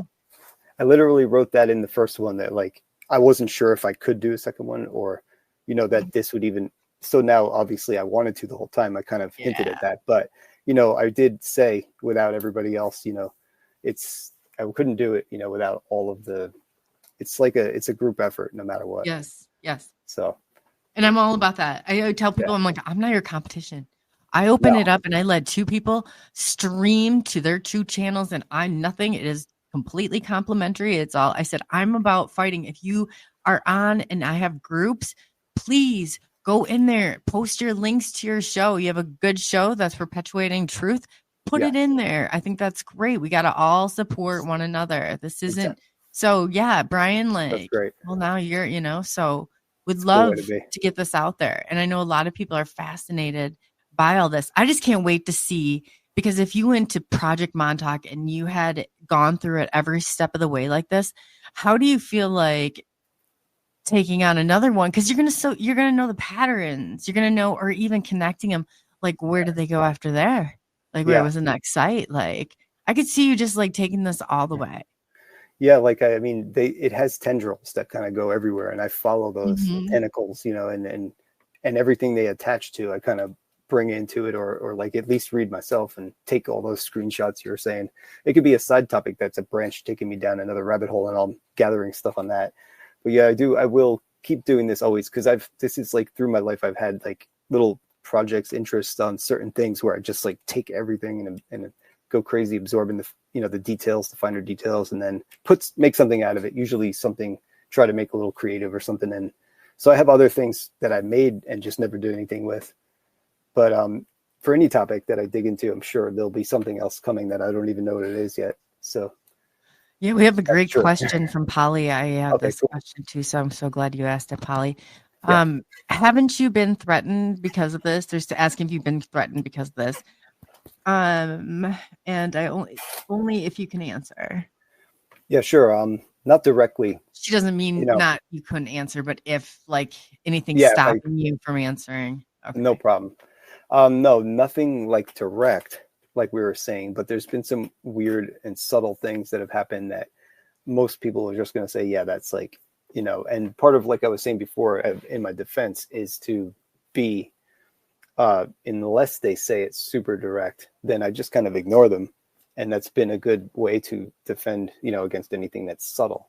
But yeah, they're like, for example, I did write about once, it was weird, like these, a couple that said they were in the Coast Guard came to town and they were asking all about Montauk, and they somehow found their way over to the house next door, where my sister was renting the house next door to me with her friends at the time. And I went over there, and they wanted to see the Montauk video. They were badgering me on it. And then it was missing after they left. And then it turned up later. It was this whole weird thing, so they were like, just came into town. They said they were brother and sister, but one had like darker skin and dark hair, and the other one had blonde hair and like light eyes. I was like, there's weird things like that. And then the guys who took me to New York, to Brooklyn to do the reel to reel that we found at Montauk. That was weird. First, they wanted to meet me in the Queensbridge housing projects, like in right over the 69th Street Bridge, which is like a really rough place in New York. And, and then they came and picked me up. There was this whole thing, like we got into an argument, and then they took me there. I didn't know these guys for anything, but what I got out of it is that they wanted to hear what was on the reels, and so did I. So we maybe we were using each other and just rode together that day. And I had to actually steal myself a clip of that audio by putting my GoPro in the headphones, because they never gave me the copy of the reel to reel that we worked so hard. We carried this thing down the street in Brooklyn, up the stairs into the recording studio. We were there all day. I did an interview, which was really awkward, because I felt like these guys were like alphabet soup, basically, agencies. And but I knew that ahead of time, and I willingly went with them so I could get my copy of what was on this darn reel that I sent out to all these services you see on TV that are going to convert it for you. All of them rejected it, sent it back to me with these excuses. And I don't know if we can make it work, as not, we didn't know what we were doing. So now I have my own machine, but I thought that was somebody, really interested in what we found to rule it out. And I may have rode with somebody that day. And there's been a few other things, people that came into my life kind of harassed me. And, I've wondered about those things, but there's nothing I can put my finger on. So I like to just, unless they come right up to me and say it, give me the fair warning, at least if you are trying to threaten me, because I'm not getting the message if they did, I guess, is my answer. So, and I think, I suspect with what you have, and that's why I would back it up. And I like, not saying me, because I wouldn't saying it out here, but I have 2 kill switches kind of in that way, but where something were to happen to a point, I'd have to get all this stuff. And it just so happens it's right up your alley, probably. I Sure. think so. That's cool. So yeah, so it's just definitely. I've sent stuff out to people, like little, backup things, That's different awesome. continents and stuff. So Yeah, we should do some digging. Really, definitely digging. So that's what's cool. your Thank you. take on Montauk? I feel like is just like, are there other places that you've had like in mind, like after you get this map down, or where do you think it would take it to you next? Because you couldn't just stop at just Montauk, right? Because you got other areas that are connected there. Yeah, you have. Well, that's a great question because there's like layers to that. Because of the first thing you think of is Montauk worked directly with B&L. So B&L invented the maglev train in 1968. They invented magnetic levitation trains. Japan was the first one to build a working one on record, but B&L could have made test tracks underground right to Montauk. It's not that far, really. Yeah. I mean, if that would be a great place to first run out. And they also invented in the same year, I believe, video games. The first video game ever was table tennis. So you're thinking like virtual reality and integrating with people's minds, like Neuralink chip. That's basically what they were doing back then. And somebody named Jose Delgado was the first person to really put chips in people's brains and start messing with that. That was part of MK Ultra. So like all this stuff has good historical roots that kind of just like, they didn't stop. None of these things stopped. Like you said, they just changed into new things. And it's really cool in a sense, but B&L will be one connection definitely locally. But then you have the deep, like there's these deep volcanoes under Long Island, about 1,000 feet down. There's a lot of sand from the glacier left, and people don't think we have bedrock, but it's down there 1,000 feet. So like inside of all the volcanoes are lava tubes that connect across the whole country. Have to do some searching around the land of Montauk now and see. I think they connect to all the deep underground bases eventually. Like to answer the question, like that network of back when they first started speculating about it, I think they already were listing like 300 of them. So I do believe Montauk will be connected to the whole network if there is one of spanning the U.S. Who knows? Yeah, if you ever come out this way, of course, let us know. Yeah, that would be amazing. I would love that to. would be love to see that.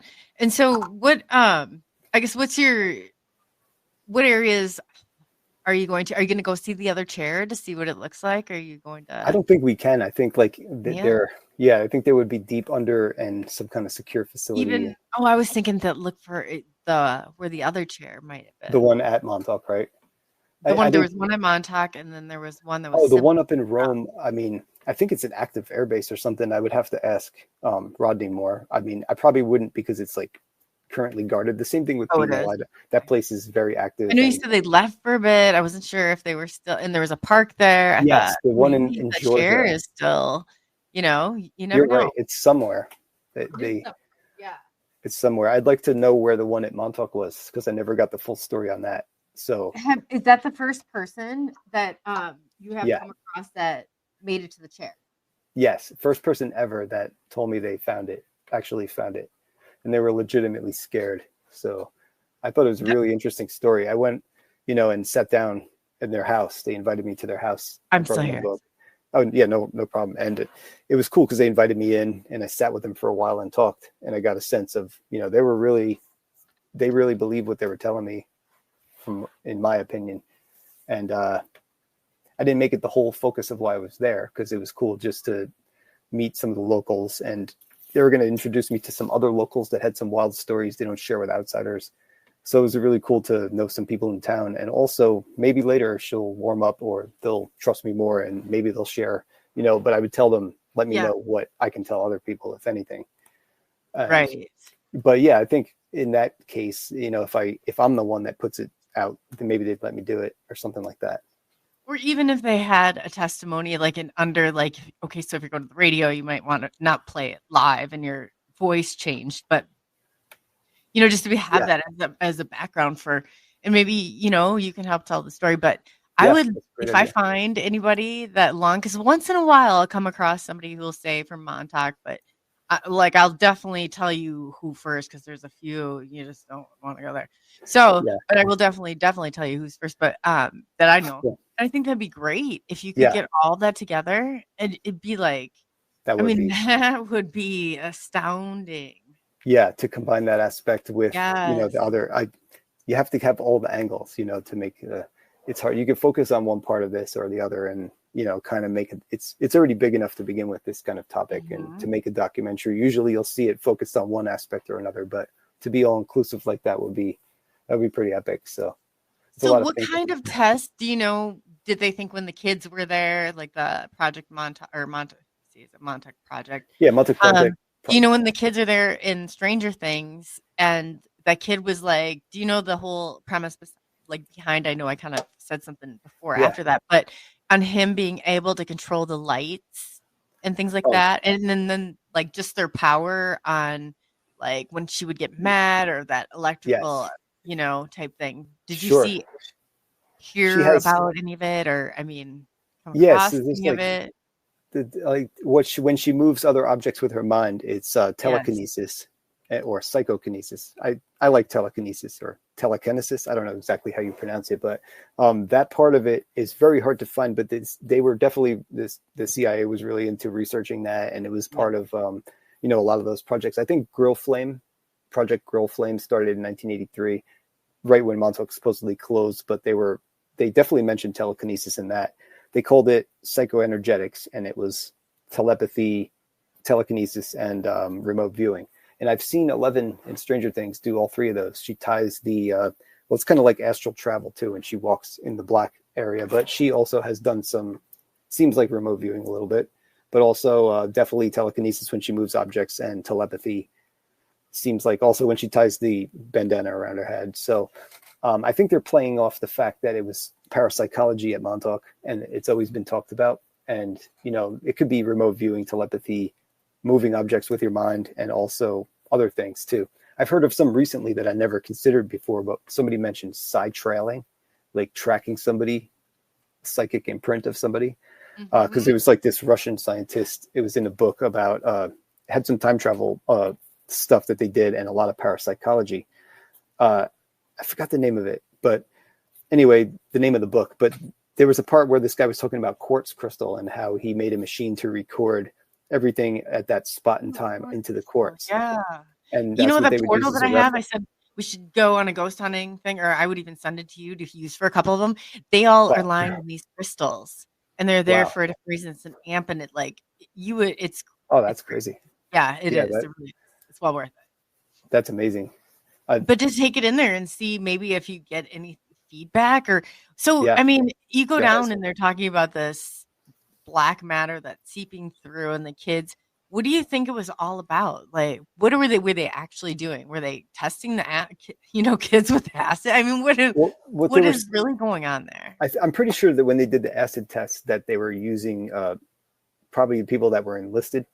It was right next to the enlisted men's and the officers club, the NCO, and the enlisted men's bar. It just happened to be next door, like to that. So I could see somebody having a few drinks or something in their drink, bring them over there and talk them into it, maybe some kind of bonus or pay, the usual ways to entice people, because that place was pretty high security at the time. So I don't think they could bring civilians in and out very easily. Then in the same year, they converted one of these old World War II bunkers into a fallout shelter, and there was this storm.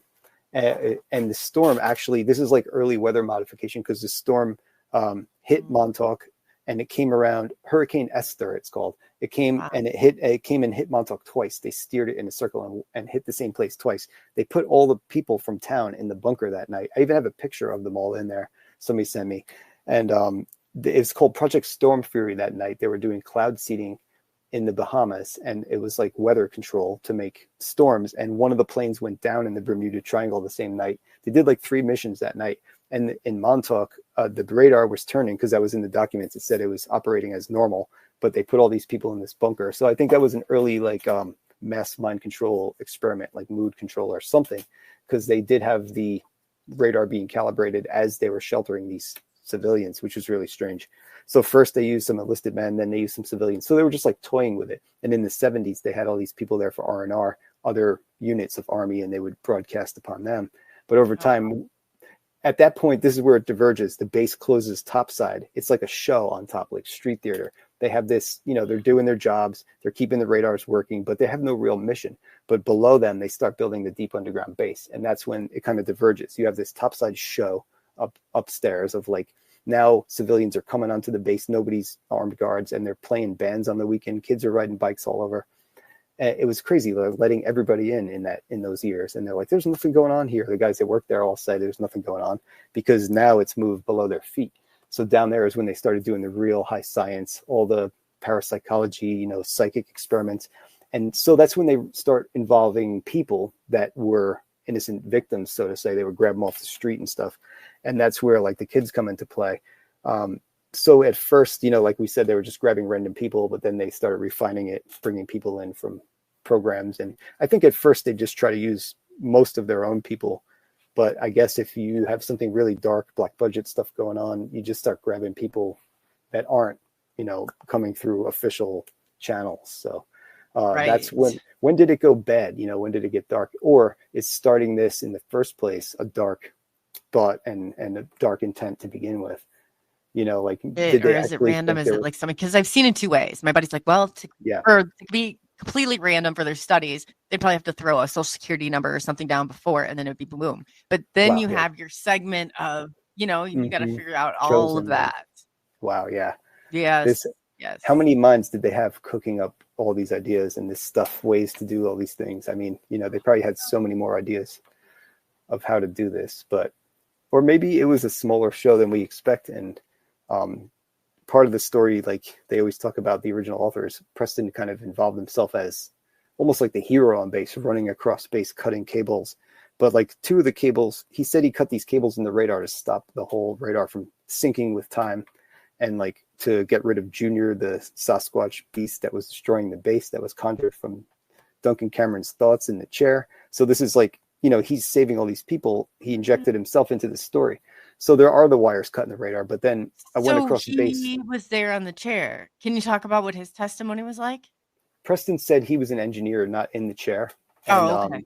I think in his later years, some of the last interviews, the Montauk Chronicles are some of Al Bielek's last interviews. That was Chris Garitano did that documentary, and Preston's in that. And I was in the follow-up show with them on the History Channel. That's when Preston's last interview, Chris went upstate to Preston's house in Cairo, New York, and interviewed him there. And at that point, he did some recreations of what Preston said happened. And there was this guy who used to run the project that they named him, but I don't know if he's a real person or not. So I don't know, But anyway, so Preston was held at gunpoint, apparently, to go shut off the machine. He didn't want to. So I wonder how much of that is, true, because to run from the basement of the radar across the base and cut these power lines where they are would be like a lot of running. And he didn't look like he was up for that kind of run in that short amount of time. I mean, to be honest, I don't see how he could have got there. And then we also found other cables across the base in this building that nobody's ever been in before. It's a Parks building. The state trooper used to live in there. The guy who caught us once, and a German Shepherd. And so another person who's involved in Montauk since he was young, he worked at the park for 20 years. He was on a few shows, and now he doesn't really want anything to do with it. He kind of got burned by some of the media. Oh, yeah. And but he let me into this on his last week there. He was like, screw it. He's like, let me into their building to look for the underground fallout shelter under there. I went down in like the hatch into the crawl space, looked around, and I found this part of the building you can't get into. And what was the point of that? There was something that tied it all together that I was going, but I kind of lost the point of what I was getting at. But no, I totally get that. I did. Well, I was following the story, and then I was like, but anyway, he let me in there, and the cables. That's where I saw those power cables that were cut. They were like cut with like the jaws of life or something. They were clean cuts, but it looked like they were shutting the power to the whole place off. So there might be a truth to that, but it looks like a team effort. Like a bunch of people would have to. I wonder if the water going underneath and any other things like their little free energy corps. I wonder if they have, or there is an energy source over there. I feel like there has to be. That's what a lot of people say. That's like the basis for why they chose this spot, and like what's down there is something ancient, maybe like some kind of. They're going to flood the areas that they don't want. Either that or it's just going to be you got to make sure maybe it's only flooded for a foot, but put your hand through it. Yeah, I think they covered all the electronics in water. And just got, made them all short out at once, basically, to get rid of all that stuff. But yeah, it's quite the tale, and there's a truth to a core to all this, a core truth to every story. So, I agree. Polly had a great question too. Polly Rodeman, our girl, she said, "Can you tell us if you found any evidence on the governor governor's ability and to manipulating time, and what was it if you had?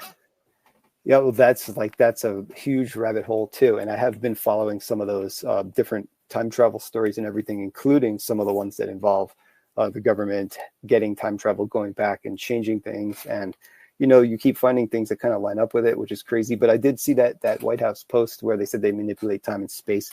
There's been a few strange things in the media lately where they hint at certain abilities that nobody's really announced if we have or not. Yeah, there's some amazing ties to current events and even the past, and hints in movies, let's just say, like lots of very strange synchronicities in the movies we kind of grew up with in the 80s. That always makes you think too, like they warn you ahead in some So of these you're an things. Xer too, right, Jen? Or Brian? I said you're an Generation Xer too. then, Oh right? yeah, yep. I love it. Drink from the hose generation. Yeah. But yeah. Yeah. No, We're that's kind of a little more reckless, I guess, in ways. yeah, But but back then we did this stuff too. It was like we get on our yeah, bikes. We didn't have to be home until that sun went down. And I yeah, can't tell you how many like 12-hour days. underground sewer things as a kid that were empty Oh my that God, we went yeah. through. I mean, kids Yeah. explored back then. You got on your bikes and you did things and you ran when you got caught, whatever. Kids were way more resilient back then. So Yeah, and that's you didn't when you have got a lot of that. I think I don't care what anybody says of the shape of the video. Getting those VCH tapes out and putting them through, like that would be amazing too to see some of that. yeah. So yeah, I'd like to bravo. get. And I then used to have that equipment. I want to do that again with the copies and get a cleaner copy one day. So I'll talk to you about that too. About converting them. no, I have to put a list. Okay, this is gonna be great. But Yeah. I guess we're encroaching in on that second hour. Can I'm you sure, give yeah. everybody links? Let them know where. Make sure. I Absolutely. did try to repost those. I wasn't sure if it was Thank you. really. I saw that. Yeah. It's YouTube channel. Everything's named Montauk is Strange. So YouTube is a lot of our videos and all our trips there, plus like some little mini documentary type things on micro topics in Montauk. You'll find a lot of the stuff on YouTube. But if you want to see some pictures, there's Instagram. It's Montauk is Strange. I'm the only one named that. So it's pretty easy to find. The book, the print edition of the book is like a textbook coffee table book that's on bookbaby.com only. That's the publisher. They'll print you your own copy and mail it to you one at a time. And also the ebook, which a lot of people also like. Some of the pages are just slightly tilted, which I want to do a second edition, but I like it for what they did. They put 9 tables of contents in there for me, which is crazy. So that's on Amazon.com. And if you have a different platform, it's also on every store that sells ebooks. So like Barnes and Noble, Apple, all of the bookstores. There's like a bunch of them. And then the last thing, I think I got everything. If you want to send something, montaukisstrange@gmail.com. And I think that's all of it, but that should be enough. I do have a Facebook book page, but it's not very interactive. But if you want to like it, I would appreciate it too. Yeah, that's awesome. And the links are in there and any of those, because I heard a couple of them that I'm going to update. So if they're not in there now, look back and I'll post all of it for the groups. And then I'm going to get the segment between the two of them and do some edits and stuff and get that to you. Wow, and cool. Look, again, once you get going on this map, and I'll just leave it there because you're definitely going to come back, right? Oh yeah, I'll definitely let you know. And we don't have to say goodbye because I hate saying goodbye. Yeah. People. So so if we got some projects coming and we're really going to bring, that's going to be huge, guys, just to go down and think this map is huge, definitely huge. So Brian, thank you so much for coming again. And you got to give them all of your links, right? All that's there. Everything, multiple. Everything. So great. So go and check Brian out. He's got he's an expert. I don't care. He's definitely our expert. So again, thanks for coming on the show, Brian. And then anytime. Well, yeah, I'll mail or I'll be back to let you know as soon as sounds good. Well, everybody, thank you for staying on the journey into the unknown with us tonight. It was great to have Brian. It was great. I just want to say one last shout out to those kind people that picked me up off the side of the highway today and drove me when I was so lost. And I will forever appreciate that. So David And Susie, wherever you are, your daughter with the beautiful baby shower, I wish them well too. So you guys were so wonderful for me today, and I will pass it forward definitely.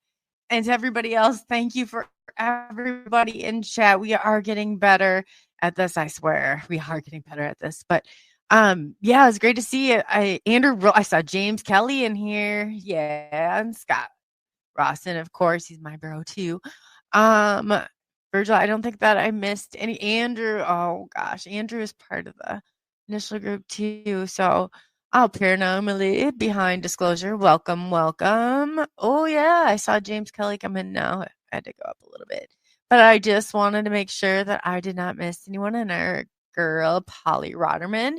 And if you have not seen Polly on any of her podcasts, please go and look her work up. She is amazing.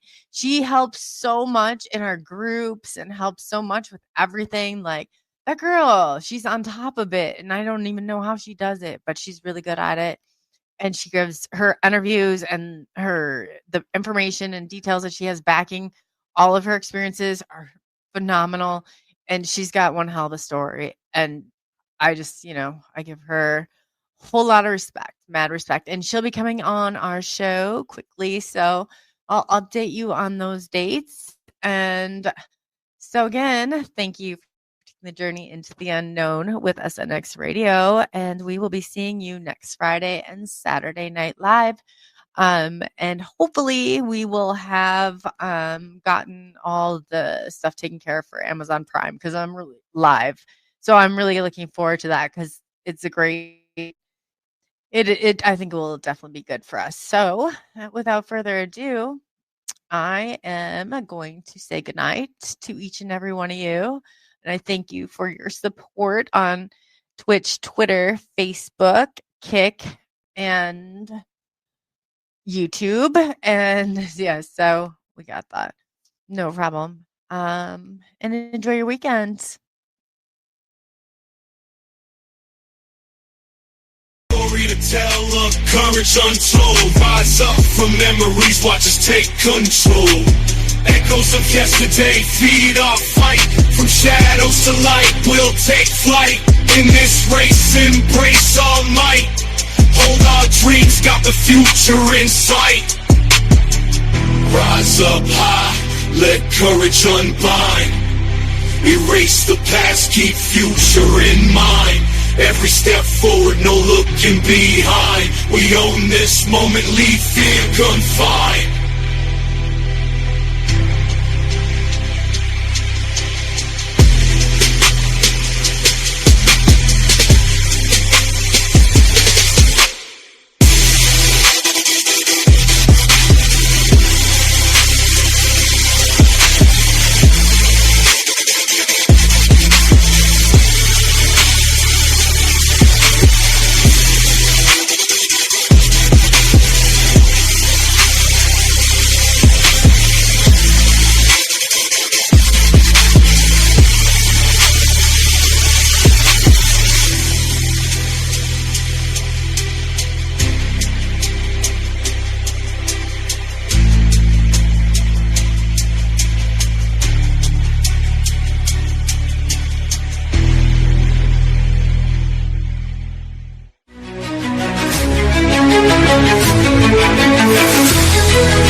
Alright. From the combination heights, quest the truth is our guide. In the vast expanse, it's where we reside. Hands up to the sky, let the bass ignite.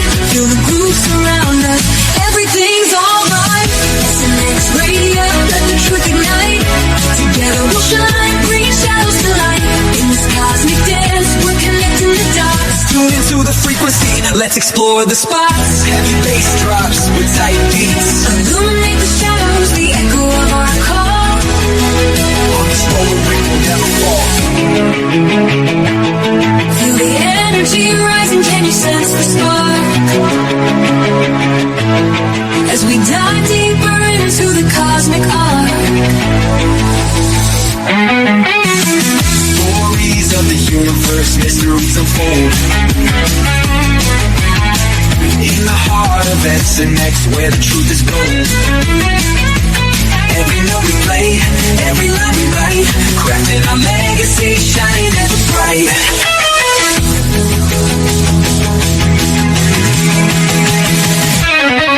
SNX radio, let the truth ignite. Together we'll shine, bringing shadows to light. In this cosmic dance, we're connecting the dots. Tune into the frequency, let's explore the spot. Here in the spotlight, we're taking our turn. With the fire in our hearts, let the passion burn. As the next radio's call, ringing through the air. Together we rise, together we dare. So join us now, let the rhythm flow with SNX radio.